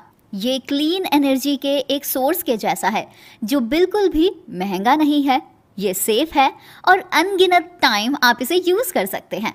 ऑथर एक और फायदा बताते हैं इंटरनल मोटिवेशन का, और वो ये है कि आपका इंट्रिंसिक बिहेवियर आपकी अच्छी सेहत के साथ साथ आपकी मेंटल वेलबींग को भी प्रमोट करता है। SDT रिसर्चर्स की स्टडीज से ये सामने आया है कि जो लोग इंटरनल मोटिवेशन से काम करते हैं उनके अंदर आत्मसम्मान की भावना ज़्यादा स्ट्रांग होती है। उनके भीतर रिलेशंस को लेकर या फिर ओवरऑल उनकी हेल्थ भी काफ़ी अच्छी होती है, इन कंपैरिजन टू दोज जो एक्सटर्नल फोर्सेस पर ज़्यादा ध्यान देते हैं, जैसे कि ज़्यादा पैसे, फेम और ब्यूटी, क्योंकि ऐसे लोगों की साइकोलॉजिकल हेल्थ भी पुअर होती है। इस रिसर्च में रिसर्चर्स ने बताया कि जब लोग सिर्फ रिवॉर्ड्स से ही मोटिवेट होने लगते हैं तब ये सबसे ज़्यादा खतरनाक सिचुएशंस को क्रिएट करता है। इसीलिए ये और भी ज़्यादा ज़रूरी हो जाता है कि आप एक ऐसे एनवायरनमेंट को डेवलप करने पर ज़्यादा फोकस्ड रहें जो लोगों को साइकोलॉजिकली प्रिपेयर करे बेटर परफॉर्म करने के लिए। और जब लोग एक ऐसी ड्राइव को महसूस करने लगते हैं तो वो ज़्यादा अचीव कर पाते हैं और एक बेहतर ज़िंदगी भी जी पाते हैं। और इसीलिए अल्टीमेटली ऑथर मानते हैं कि इंट्रिंसिक टाइप बिहेवियर के 3 न्यूट्रिएंट्स होते हैं, और वो है ऑटोनॉमी, मास्टरी एंड पर्पस। और साइंस भी इस बात को प्रूव करती है कि ऐसे 3 फैक्टर्स हैं जो इंसान को मोटिवेशन 3.0 यूज करने में हेल्प करते हैं। लोगों के अंदर इंट्रिंसिक मोटिवेशन लाने में जो बेटर परफॉर्मेंस और सेटिस्फैक्शन अचीव करने में लोगों की मदद करते हैं, जिसका जिक्र ऑथर ने बुक के 2nd पार्ट में 4th, 5th और 6th चैप्टर में किया है, जो कि है ऑटोनॉमी, मास्टरी एंड पर्पस। तो सुनते रहिए और जानिए इन 3 फैक्टर्स के बारे में भी। दोस्तों, अब हम हैं बुक के 2nd पार्ट में, जहां पर 3 बेसिक एलिमेंट्स ऑटोनॉमी, मास्टरी और पर्पस के बारे में बात की गई है, जो इंसान को मोटिवेशन 3.0 यूज करने में हेल्प करते हैं। इंट्रिंसिक मोटिवेशन अपने अंदर लाने में, जो कि बेटर परफॉर्मेंस और सेटिस्फैक्शन अचीव करने में लोगों की मदद करता है। लेकिन वहीं अगर ऑटोनॉमी का बिल्कुल अपोजिट देखा जाए तो वो होता है किसी के कंट्रोल में रहना। लेकिन ऑटोनॉमी का मतलब हुआ खुद की लाइफ को खुद के तरीके से जीना और अपनी लाइफ का कंट्रोल अपने हाथ में रखना और ऐसी डिज़ायर्स का रखना। आपने देखा होगा बहुत सी कंपनीज में मैनेजमेंट अपने एम्प्लॉयज़ को रोबोट्स की तरह ट्रीट करती है। हर एक चीज़ उन्हें बताई जाती है कि उन्हें क्या करना है और कैसे करना है और क्या नहीं करना है। इवन हर काम को करने के लिए गाइडलाइंस बनाई जाती हैं। ऑथर का मानना है कि ये चीज़ें एडहेरेंस के लिए तो बहुत ज़रूरी होती हैं, लेकिन अगर आपको अपने एम्प्लॉयज़ की सही में उस काम को करने में एंगेजमेंट चाहिए तो आपको उन्हें थोड़ी ऑटोनॉमी तो देनी ही चाहिए। और ऐसा तभी पॉसिबल हो पाता है जब आप अपने एम्प्लॉयज़ के लिए रोई means result only work environment develop करते हैं। एक रोई वर्क प्लेस में लोग किसी शेड्यूल को फॉलो नहीं करते हैं, ना ही एक पर्टिकुलर टाइम पर ऑफिस पहुंचना उनके लिए ज़रूरी होता है। उन्हें बस अपना काम टाइम पर ख़त्म करना होता है। फिर वो उसे कैसे और कब करना चाहते हैं उसे वो अपने अकॉर्डिंग कर सकते हैं। उसके ऊपर किसी तरह का कोई प्रेशर नहीं डाला जाता और ना ही उन्हें कोई गाइडलाइंस दी जाती हैं।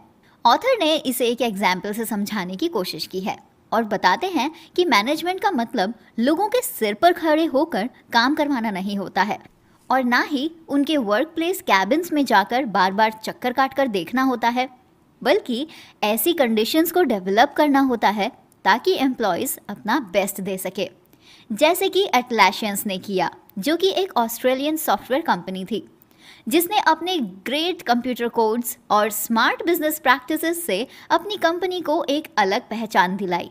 एटलासियन हर क्वार्टर में एक बार 24 घंटे के लिए अपने सभी डेवलपर्स को फ्रीडम देते थे कि इस टाइम में वो जो चाहें, जिस भी चीज़ पर चाहें, जिसके भी साथ चाहें और जो कुछ भी करना चाहें वो कर सकते हैं।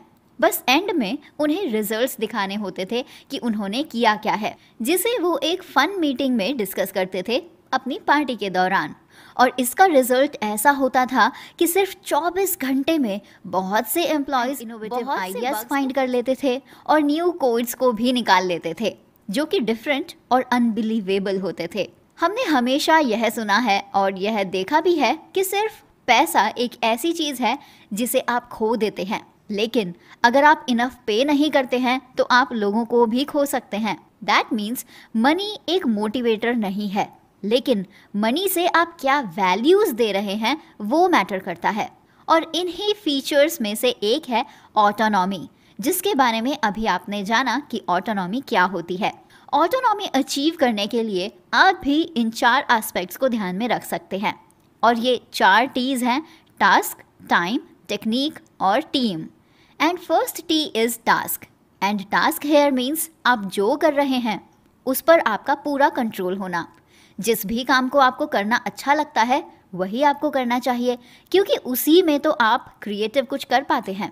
जस्ट लाइक एटलाशियंस, जहां once in quarter 24 hours freely काम करने के लिए दिए जाते थे, क्योंकि उस time employees completely in 4 Ts के साथ ऑटोनॉमी को एंजॉय करते थे और मैक्सिमम प्रोडक्टिव भी होते थे।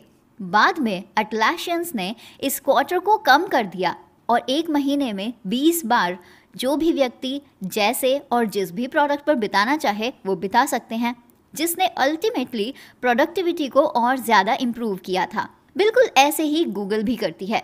अपने इंजीनियर्स को वीक में एक दिन वो जिस भी प्रोजेक्ट पर काम करना चाहें कर सकते हैं। एंड इवेंचुअली इस टाइम में लोग एग्जिस्टिंग प्रोडक्ट्स को फिक्स करते हैं और ज़्यादातर न्यू कुछ डेवलप करते हैं, जैसे कि Orkut, Google talk, Google sky और गूगल ट्रांसलेट।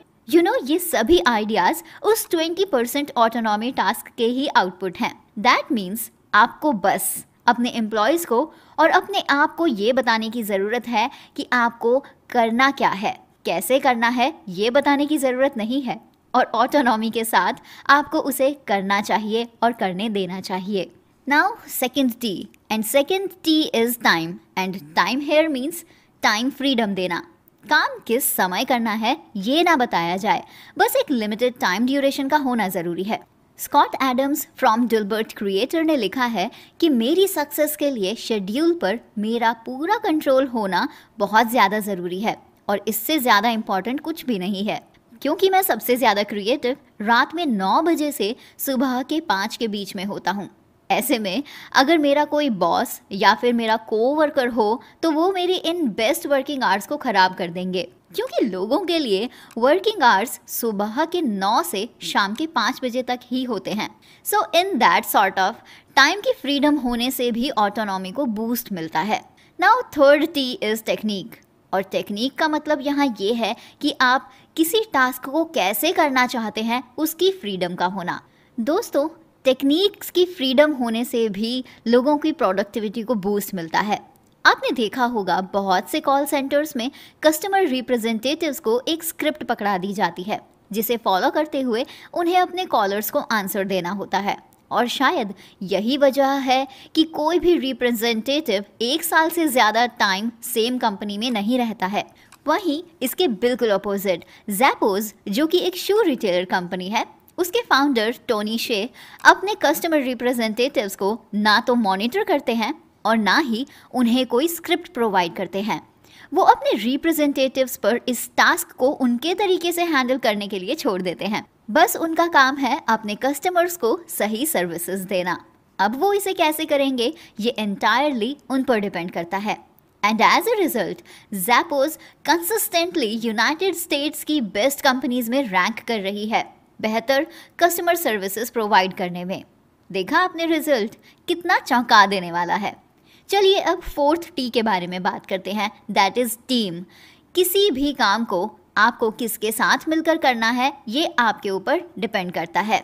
ये फोर्थ ऑटोनॉमी को रिफ्लेक्ट भी करता है। कोई भी काम जो आप कर रहे हैं, अगर आप उसे लाइक माइंडेड लोगों के साथ करते हैं तो उसमें सक्सेस के चांसेस काफ़ी ज़्यादा इंक्रीज हो जाते हैं। तो दोस्तों चलिए ज़रा अब आर्ट ऑफ ऑटोनॉमी को समझते हैं। ज़रा उन 100 साल पहले वाले ग्रेट आर्टिस्ट्स के बारे में सोचिए, जैसे कि Pablo Picasso, Georgia O'Keeffe and Jackson Pollock. हम में से बाकी सभी के अपोजिट मोटिवेशन 2.0 पर उन्होंने कभी काम ही नहीं किया है।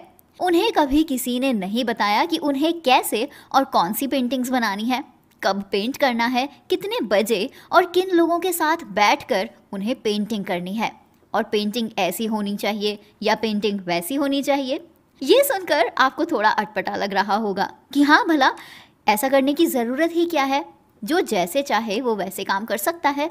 लेकिन यही सेम चीज़ तो आप और हम भी कर सकते हैं, फिर चाहे हम कुछ भी क्यों ना कर रहे हों। हम भी तो पूरी आज़ादी और ऑटोनॉमी के साथ अपने किसी भी काम को कर सकते हैं, सेम एज ग्रेट पेंटर्स।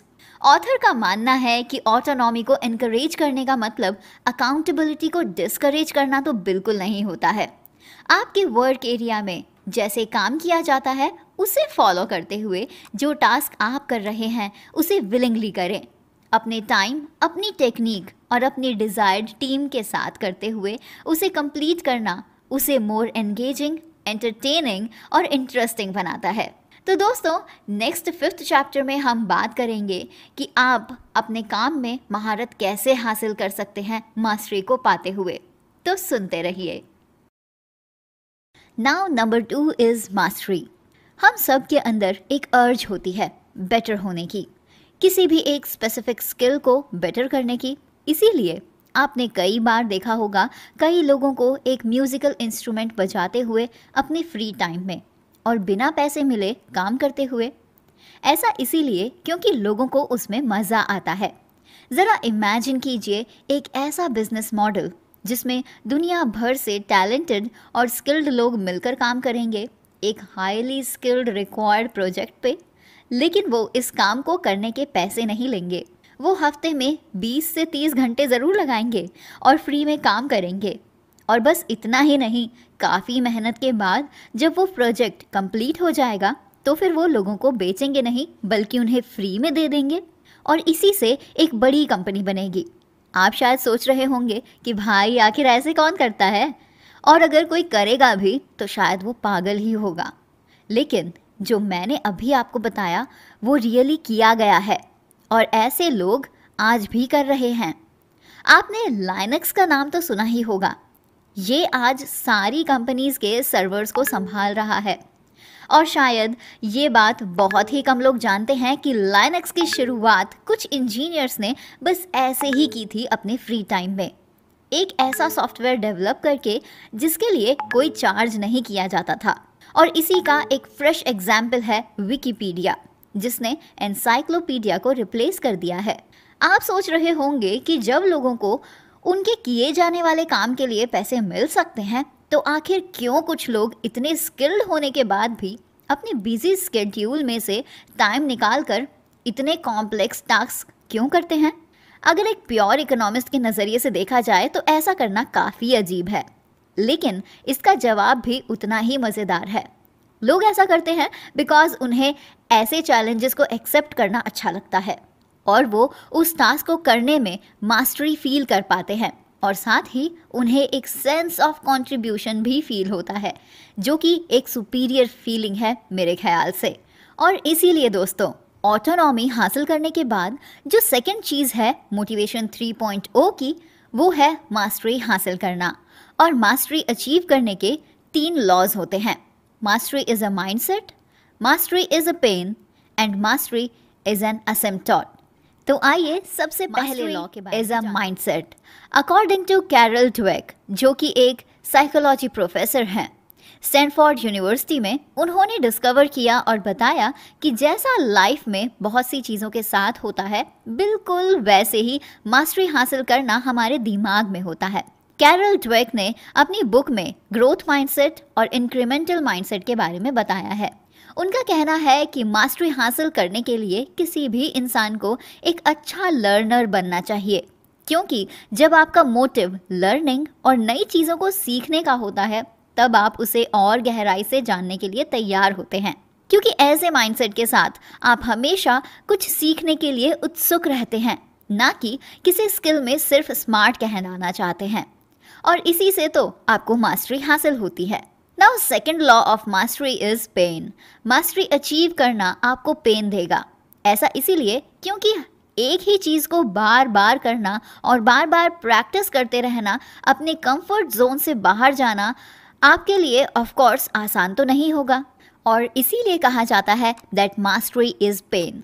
लेकिन किसी भी स्किल में मास्टरी अचीव करने के लिए ये एक इम्पॉर्टेंट पार्ट है, इसीलिए आप इसे ऐसे ही छोड़ तो नहीं सकते हैं क्योंकि ये थोड़ा मुश्किल है। Now third law, that is mastery is an asymptote.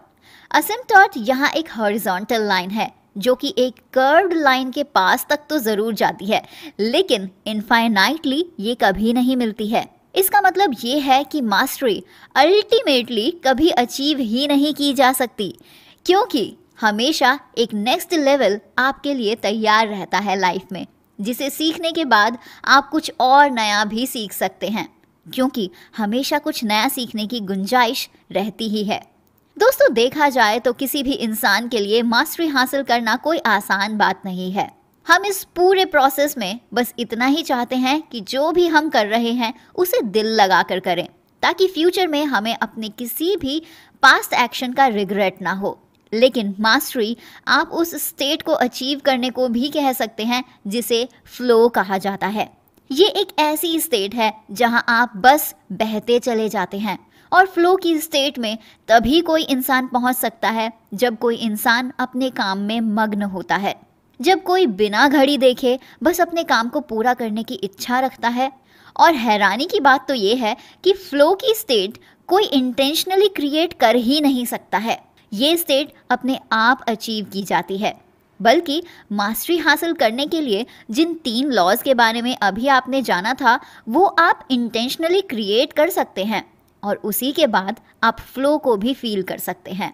तो दोस्तों, आपने जाना कि किस तरीके से आप मास्टरी तो अचीव कर सकते हैं, लेकिन मास्टरी अचीव आप नहीं कर पाएंगे चाहते हुए भी, क्योंकि आप एक लर्नर बन चुके होते हैं, और एक लर्नर की ये प्रतिक्रिया होती है कि वो हर बार कुछ नया लर्न करने के लिए तैयार रहता है। तो अब हम बात करेंगे नेक्स्ट 6th चैप्टर में आपकी लाइफ के पर्पस के बारे में, यही कि आपकी लाइफ का पर्पस क्या है और आपके लिए इसे पहचानना ज़रूरी क्यों है।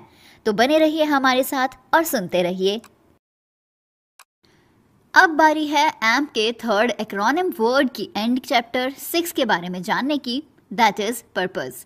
दोस्तों, देखा जाए तो हम ह्यूमंस का नेचर ही है कि हम अपनी लाइफ का पर्पस ढूंढते हैं। जो हम कर रहे हैं वो आखिर हमें क्यों करना चाहिए, उसका रीज़न ढूंढते हैं। एक ऐसा कारण जो खुद से बड़ा और ज़्यादा स्टेबल होता है। लेकिन ट्रेडिशनल बिजनेसेस ने लंबे समय से पर्पस को एक सजावटी चीज़ के रूप में दिखाया है, एक बहुत सुंदर एसेसरी के रूप में इसे शोकेस किया गया है और लोगों को दिखाया जाता रहा है, जब तक कि ये उनके पैसे कमाने के रास्ते में नहीं आया। लेकिन 21st सेंचुरी में ये बदल रहा है। जिन लोगों की एज 60 से ऊपर हो गई है, जिन्हें ऑथर ने बेबी बूमर्स का नाम दिया है, जो अपनी लाइफ के पर्पस के बारे में सोच पा रहे हैं, ऐसे लोग इस एज में आने के बाद यह सोचने पर मजबूर हो रहे हैं कि आखिर उनकी लाइफ का पर्पस क्या था और उन्होंने इसके लिए क्या किया है। और यही आज यंगस्टर्स को भी मोटिवेट कर पा रहा है कि वो भी अपने पर्पस के बारे में सोचें और उसको ध्यान में रखते हुए ही एक्शंस लें। मोटिवेशन 3.0 में पर्पस मैक्सिमाइजेशन एक एस्पिरेशन और एक गाइडिंग प्रिंसिपल के तौर पर लोगों के लिए काम करता है। आज अगर आप देखें तो बहुत से ऑर्गेनाइजेशंस का मोटिव ज़्यादा पैसे कमाना नहीं है, बल्कि अपने पर्पस को पूरा करने पर वो ज़्यादा जोर देते हैं, और वो क्यों काम कर रहे हैं उस पर वो ज़्यादा फोकस्ड होते हैं। ऐसा इसीलिए क्योंकि हर एक इंसान अपने पर्पस के लिए ही तो काम कर रहा है, और किसी भी ऑर्गेनाइजेशन के एम्प्लॉयज़ इसीलिए तो डेली काम पर जाते हैं। और यही वो रीज़न है जो लोगों के अंदर के टैलेंट को पहचानने में मदद करता है, उन्हें कुछ ज़्यादा अच्छा और बेटर परफॉर्म करने के लिए एनकरेज करता है। और इसीलिए तो कोई भी इंसान अपने आप को पुश करता है बेटर परफॉर्म करने के लिए। और वहीं अगर सिर्फ पैसा किसी ऑर्गेनाइजेशन का एम होता है तो इससे कई बार नेगेटिव फोर्सेस भी एक्शन में आ जाती हैं, जैसे कि खराब प्रोडक्ट्स, बेकार सर्विसेज, एम्प्लॉयज़ के अंदर डेडिकेशन का ना होना और धोखेबाजी। इसीलिए आज आप देख सकते हैं कि ज़्यादातर ऑर्गेनाइजेशंस पैसे को अपना एम नहीं रखती है, बल्कि हायर पर्पस को अपना एम रखती है, जो उन्हें हायर लेवल का काम करने के लिए मोटिवेट करती है और वो बेहतर परफॉर्म कर पाते हैं। अब क्योंकि मनी तो एक बाय प्रोडक्ट है, जब एक बिजनेस अच्छा चलता है तो पैसे तो अपने आप आ जाते हैं।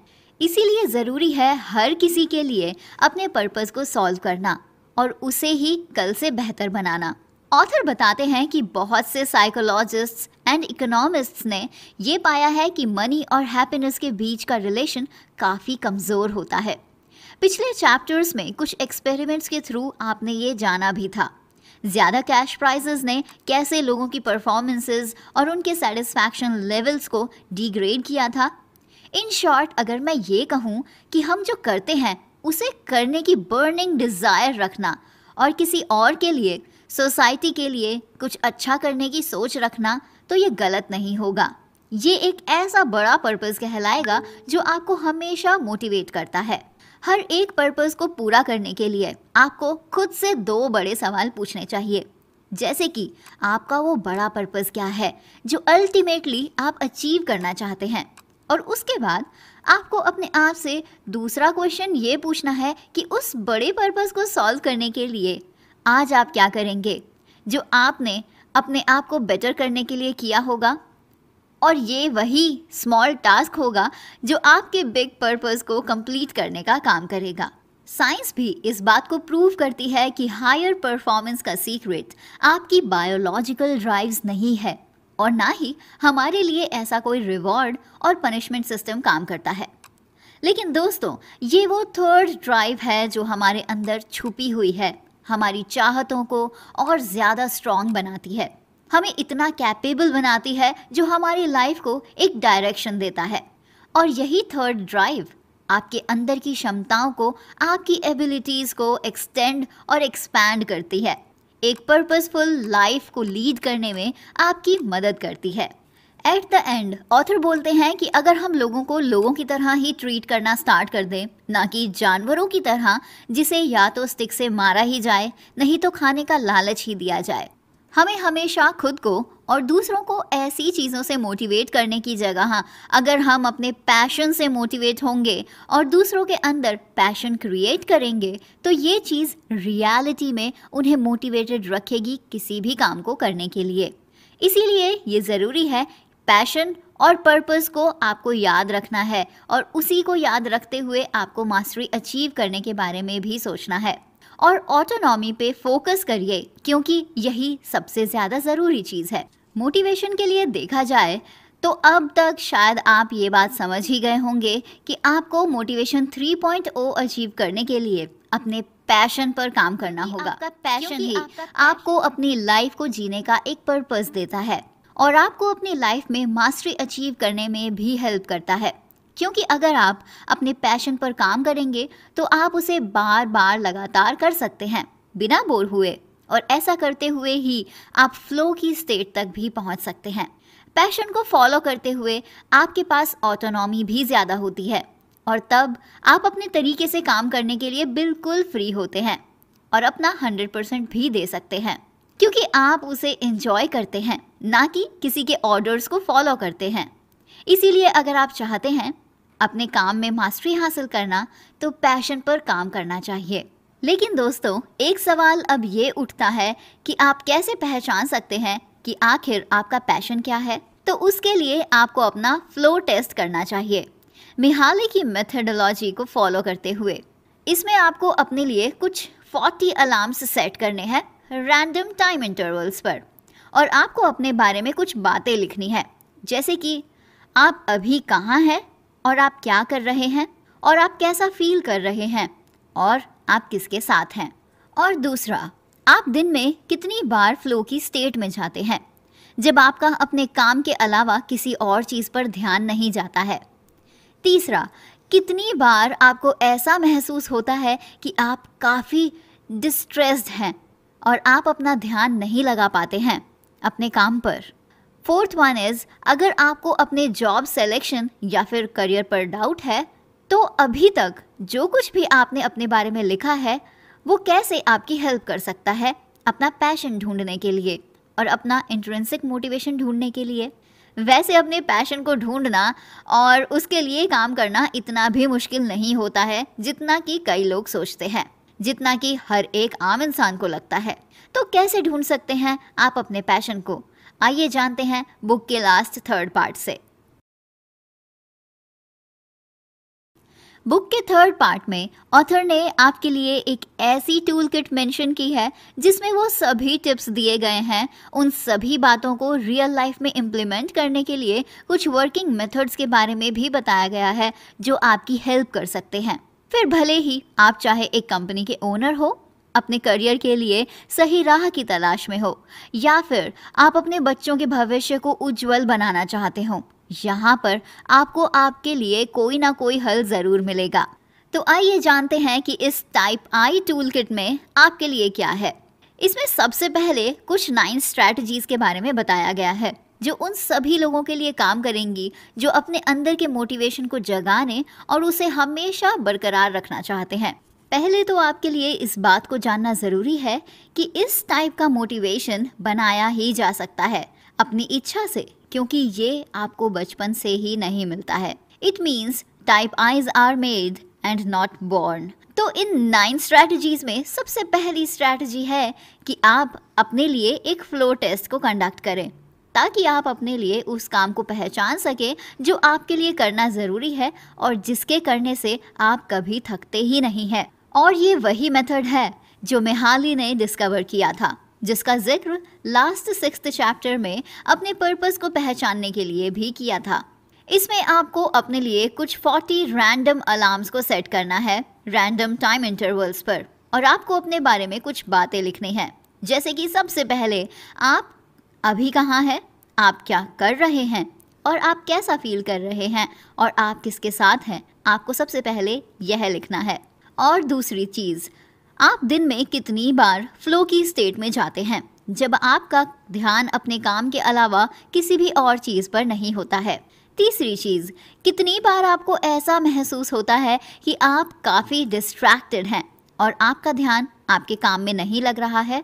और लास्ट 4th चीज़ जो आपको लिखनी है वो ये कि अगर आपको अपने जॉब सिलेक्शन या फिर करियर पर अभी भी डाउट है तो अभी तक जो कुछ भी आपने अपने बारे में लिखा है वो कैसे आपकी हेल्प कर सकता है अपने पैशन को ढूंढने के लिए और अपना इंट्रिंसिक मोटिवेशन ढूंढने के लिए। सेकेंड स्ट्रैटेजी इज़, सबसे पहले अपने आप से एक बड़ा सवाल पूछिए कि आप लोगों के बीच कैसे पहचाने जाना चाहते हैं।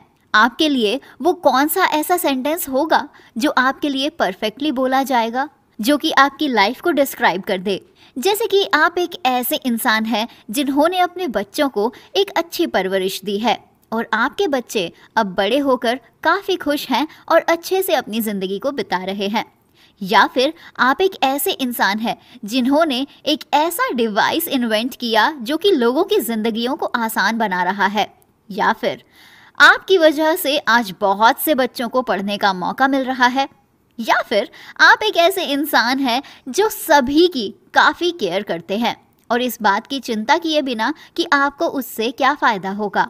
आप सभी के लिए अच्छा सोचते हैं और यही वो एक बड़ा सवाल है जो आपको अपने आप से पूछना है कि आखिर लोग आपके बारे में क्या बोलकर आपको संबोधित करेंगे या फिर आपके बारे में किसी और को क्या बताएंगे। नाउ थर्ड स्ट्रैटेजी इज़, अपने आप से लगातार कुछ सवाल करते रहना और उनके जवाबों को जानना। सिर्फ एक बार एक बड़ा सवाल पूछ लेना ही ज़रूरी नहीं है, लेकिन ये काफ़ी नहीं रहेगा। आपको अपने उस एक बड़े सवाल के जवाब को जानने के बाद उस पर्पस को पूरा करने के लिए लगातार एफर्ट्स भी तो करने होंगे, और एफर्ट्स को करने के लिए सही तरीके के बारे में जानना भी ज़रूरी है। और वो आप जान पाएंगे अपने आप से लगातार कुछ छोटे छोटे सवाल करके। डेली आप खुद से कुछ ऐसे सवाल पूछ सकते हैं जैसे कि आपका वो बड़ा पर्पस क्या है जो अल्टीमेटली आप अचीव करना चाहते हैं, और आज आप उसे अचीव करने के लिए क्या करने वाले हैं जो आपको बेटर बनाने में आपकी हेल्प करेगा। वो क्या रोड मैप है जो आप फॉलो करेंगे, क्योंकि यही वो स्मॉल टास्क है जो आपके बिग पर्पस को कंप्लीट करने का काम करेगा। और हर रात सोने से पहले अपने आप से आपको ये सवाल ज़रूर करना है कि क्या आप आज किसी भी तरह से बेटर और इम्प्रूव्ड फील कर पा रहे हैं। Now fourth strategy is, take a सेगमेस्टर।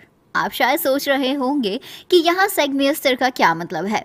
ये एक डिज़ाइनर का नाम है जिन्होंने एक ऐसा तरीका निकाला था जिससे वो ये इंश्योर करते थे कि वो टाइप आई फील कर पा रहे हैं या फिर नहीं, और वो अपनी लाइफ को इंट्रिंसिकली लीड भी कर पा रहे हैं या नहीं। जरा उस स्टैंडर्ड पैटर्न के बारे में सोचिए जो बहुत से डेवलप्ड कंट्रीज में लोग यूज करते हैं। आमतौर पर देखा जाए तो लोग अपनी जिंदगी के शुरुआती 25 साल सिर्फ लर्निंग में ही बिता देते हैं। उसके बाद के 40 साल काम करके पैसा जुटाने में निकाल देते हैं और बाकी के बचे 25 साल रिटायरमेंट की जिंदगी जीते हैं। लेकिन यहाँ समझने वाली बात यह है कि आखिर क्यों हम अपनी रिटायरमेंट के टाइम में से 5 साल निकाल कर अपनी वर्किंग लाइफ जो कि 40 सालों की है उसमें ऐड नहीं कर सकते। वेल, आप या मैं या कोई और भी इंसान ऐसा आसानी से कर सकता है, क्योंकि ऐसा स्टीफन सेगमेस्टियर अपनी जिंदगी में करते हैं। हर 7 साल पर वो अपनी ग्राफिक डिजाइनिंग की शॉप को बंद कर देते हैं और अपने क्लाइंट्स को बोल देते हैं कि वो 1 साल के लिए, मतलब 365 दिनों के लिए आराम पर जा रहे हैं। और वो सच में उस पूरे 1 साल में उन जगहों पर ट्रैवल करते हैं जहां वो पहले नहीं गए हैं और कुछ नए प्रोजेक्ट्स पर एक्सपेरिमेंट्स भी करते हैं। आपको ये सुनकर लग रहा होगा कि भाई ये तो बड़ा रिस्की काम है, क्योंकि इसमें तो बहुत खतरा है। और हाँ, मैं कहूँगी कि हाँ, ये खतरनाक भी है, लेकिन ऐसे में वही एक्सपेरिमेंट्स तो उनके लिए अगले 7 सालों की इनकम भी जनरेट कर देते हैं। सुनकर अच्छा लगा ना? इसीलिए तो इस 4th स्ट्रैटेजी का नाम ऑथर ने टेक अ सेगमेस्टियर कहा है। तो दोस्तों, क्या कहना है अब आपका इस प्लान के बारे में? कब बना रहे हैं आप एक ऐसा ही प्लान लंबी वेकेशन पर जाने का? मैं यहाँ बिल्कुल नहीं कह रही हूँ कि बस अभी सब काम धंधा छोड़ दीजिए और निकल जाइए कहीं, लेकिन आपको एटलीस्ट प्लान तो बनाना ही होगा ना। इसके लिए तो आपको थोड़ी प्लानिंग करनी होगी, तो कीजिए थोड़ी सी प्लानिंग, कीजिए थोड़ी सी सेविंग, और फिर आप भी एक सेगमेस्टियर ले सकते हैं। दोस्तों, जब भी हम कहीं घूमने की बात करते हैं या कहीं जहां हमारे थोड़े ज़्यादा पैसे खर्च होने वाले होते हैं, वहां हम बचत करने के बारे में सोचते हैं और सोचते हैं कि ऐसा तो हम पैसे बचाते हुए पर्सनल टाइम स्पेंड करते हुए भी कर सकते हैं। और लोग बड़ी सी टीवी स्क्रीन के सामने बैठकर एंजॉय करने के बारे में सोचते हैं।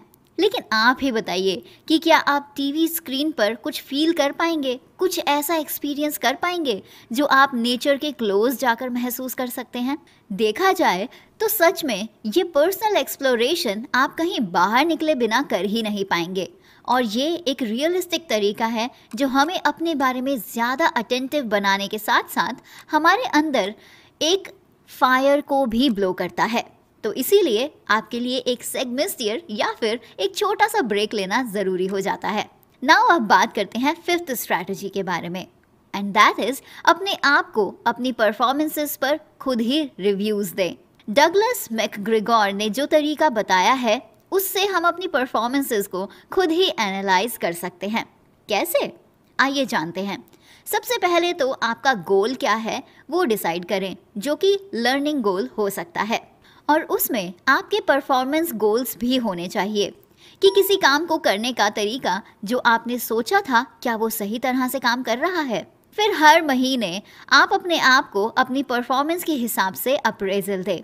कहाँ आपने अच्छा काम किया है, आपका काम अप टू द मार्क रहा है या नहीं, और अपनी कमियों को सुधारने के लिए आपको किन टूल्स, इंफॉर्मेशंस और किस तरह के सपोर्ट की ज़रूरत है, आपको उसके बारे में भी जानना होगा।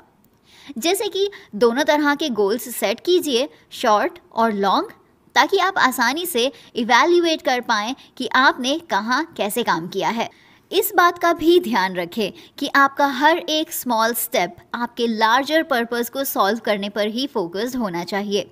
आपको अपने आप से ईमानदार बने रहना होगा ताकि आप अपनी परफॉर्मेंस को सुधार सकें और मास्टरी हासिल कर सकें, क्योंकि अगर आप अपनी गलतियों को जानते हैं और फिर भी उन्हें बार बार दोहराते हैं तो आप खुद को ही तो धोखा दे रहे हैं और अपना टाइम भी बर्बाद कर रहे हैं। लेकिन अगर आपको ये अकेले करना थोड़ा मुश्किल लग रहा है तो आप इसमें किसी की भी हेल्प ले सकते हैं, जैसे कि अपने कलीग की, नहीं तो आप अपने घर में किसी भी रिस्पॉन्सिबल इंसान की हेल्प ले सकते हैं जो आपको आपके एक्शंस के बारे में सच बताए। 6th स्ट्रेटजी कहती है कि आपको थोड़ा सा फ्लेक्सिबल बनना चाहिए और तिरछा होकर निकल जाना चाहिए। दोस्तों, वो लोग जो अक्सर सेल्फ मोटिवेटेड रहते हैं कभी कभी अटक भी जाते हैं। तो यहाँ एक आसान, मजेदार और पावरफुल तरीका ये है कि जिसे अपनाते हुए आप आसानी से किसी भी मेंटल इश्यू को सॉल्व कर सकते हैं। ईयर 1975 में producer Brian Eno and artist Peter Schmidts ने कुछ 100 कार्ड्स का एक सेट पब्लिश किया था, जिसमें कुछ स्ट्रैटेजीज लिखी होती थी जिनका यूज करते हुए आप किसी भी प्रेशर सिचुएशन से आसानी से डील कर सकते थे। हर एक कार्ड में कोई एक ऐसा सवाल लिखा होता था जिसका जवाब आपको आपके मेंटल प्रेशर से छुटकारा दिलाता था। जैसे कि आपका सबसे करीबी दोस्त क्या करेगा इस सिचुएशन में जिसमें आज आप हैं, आपने जो गलती की है वो आपकी एक हिडन इंटेंशन है, तो अब सबसे आसान समाधान क्या हो सकता है।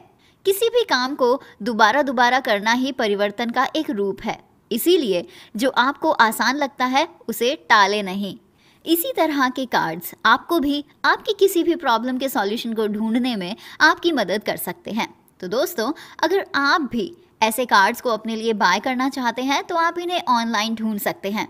नहीं तो आपने जैसे अभी कुछ एग्जाम्पल्स सुने, आप उनसे रिलेटेड अपने लिए ऐसे कार्ड्स खुद भी बना सकते हैं। वैसे दोस्तों, हमेशा ये सही नहीं होता कि जो प्लान्स आपने बनाए हैं वो बिल्कुल सही हो। आपको नए चेंजेस की भी ज़रूरत पड़ती है, समय के साथ खुद को बदलने की भी ज़रूरत होती है। इसीलिए आपको अपनी सोच को फ्लेक्सिबल बनाकर चलने की ज़रूरत है ताकि आप अपने आप को आसानी से मोल्ड कर सकें। नाउ 7th स्ट्रैटेजी इज़ हमेशा मास्टरी हासिल करने की इच्छा रखें, जो आपको डेलिबरेट प्रैक्टिस से हासिल होती है, जिसमें लोगों की पूरी ज़िंदगी भी निकल जाती है। लेकिन जब एक बार आप मास्टरी हासिल कर लेते हैं तो आपके लिए हर दिन मज़ेदार होता है और ऐसा करते हुए आप असल में अपनी ज़िंदगी को जीने लगते हैं। दोस्तों, डेलिबरेट प्रैक्टिस मीन्स विचार पूर्वक अभ्यास, सोच समझकर किए जाने वाले काम। वो सिर्फ कुछ मीलों दौड़ने और हर सुबह 20 मिनट के लिए पियानो प्ले करने से कहीं ज़्यादा होते हैं। ये काफ़ी पर्पसफुल, फोकस्ड और पेनफुल भी होता है। तो मास्टरी हासिल करने के लिए आपको लगातार कुछ सालों तक कुछ ऐसे काम करने होंगे, तभी आप मास्टरी हासिल कर पाएंगे। जैसे कि सबसे पहली चीज़, हमेशा याद रखें कि विचार पूर्वक अभ्यास का सिर्फ एक ही ऑब्जेक्टिव होता है, वो है अपनी परफॉर्मेंस को कल से better banana. Second is always repeat the process, क्योंकि रिपीटिशंस मैटर करते हैं। आप किसी भी ग्रेट प्लेयर को देख सकते हैं, वो प्रैक्टिस करते हैं just because they practice a lot, और इसीलिए वो परफेक्ट होते हैं। नंबर 3 इज हमेशा क्रिटिकल फीडबैक्स जानने के लिए तैयार रहें। अगर आपको पता नहीं होगा कि आप कैसा काम कर रहे हैं तो आप कैसे खुद को इम्प्रूव करेंगे। 4th पॉइंट इज जहाँ भी हेल्प की ज़रूरत पड़े वहाँ कभी भी हिचकिचाए नहीं। देखा जाए तो हम सभी उस काम को ही करना प्रेफर करते हैं जिसमें हम पहले से ही अच्छे होते हैं, लेकिन जिन लोगों को बेहतरीन बनना होता है वो अपनी कमज़ोरियों पर काम करते हैं। 5th इज मास्टरी हासिल करने के उस मेंटली और फिजिकली एग्जॉस्ट कर देने वाले प्रोसेस के लिए भी तैयार रहें, जो कि देखा जाए तो बहुत कम ही लोग कर पाते हैं, और शायद इसीलिए बहुत ही कम लोग अपने किसी भी काम को अंजाम भी दे पाते हैं और मास्टरी हासिल कर पाते हैं। नाउ अब हम हैं 8th स्ट्रैटेजी पर। ये है कि एक कार्ड ऐसा तैयार करें जिसके लिए आपको एक 3x5 इंचेस का एक कार्ड लेना है और उस पर आपको वो रीजंस लिखने हैं जो आपको रोज़ सुबह उठने के लिए मजबूर करता है, और साथ ही एक और कार्ड लीजिए जिस पर आपको उस वजह के बारे में लिखना है जो आपको रातों को सोने नहीं देती है। जी हाँ, आपको 2 कार्ड्स बनाने हैं। तो अब इन दोनों ही आंसर्स को आप एक कंप्लीट सेंटेंस में लिखें। अगर आपको ये पसंद नहीं आ रहा है तो आप एक और कार्ड लीजिए और उस पर उसे अलग तरीके से लिखने की कोशिश कीजिए। आप ऐसा करते हुए कुछ ऐसा क्रिएट कर रहे हैं जिसकी आपको सच में ज़रूरत थी, और देखिए ज़रा आपने क्या क्रिएट किया है। अगर ये दोनों ही जवाब आपको एक सेंस ऑफ मीनिंग देते हैं और एक डायरेक्शन देते हैं तो मुबारक हो दोस्तों, आप इसे अपने लिए एक कंपास की तरह इस्तेमाल कर सकते हैं, जिसे आप टाइम टू टाइम चेक कर सकते हैं और ये जान सकते हैं कि आप अब कहाँ तक पहुँचे हैं और क्या ये आपके लिए अभी भी उतनी ही वैल्यू रखते हैं। अगर आपको लगता है कि अब इसमें वो बात नहीं है जैसी कि कुछ समय पहले थी, तो अब यहाँ एक और सवाल उठता है, तो अब आप क्या करेंगे? क्या फिर से आपको एक कार्ड की ज़रूरत है? 9th लास्ट स्ट्रैटेजी इज अपने लिए अपना एक यूनिक मोटिवेशनल पोस्टर बनाइए। देखा जाए तो हम सभी का मोटिवेशन पर्सनल होता है, जो कम्प्लीटली डिफरेंट हो सकता है किसी भी और इंसान से, और सिर्फ आप ही जानते हैं कि कौन सी इमेज या फिर कौन सा वो वर्ड है जो आपके लिए सही से काम करेगा, जो सही तालमेल बैठाता है आपसे। ऐसे में आप अपने लिए जैसे भी वर्ड्स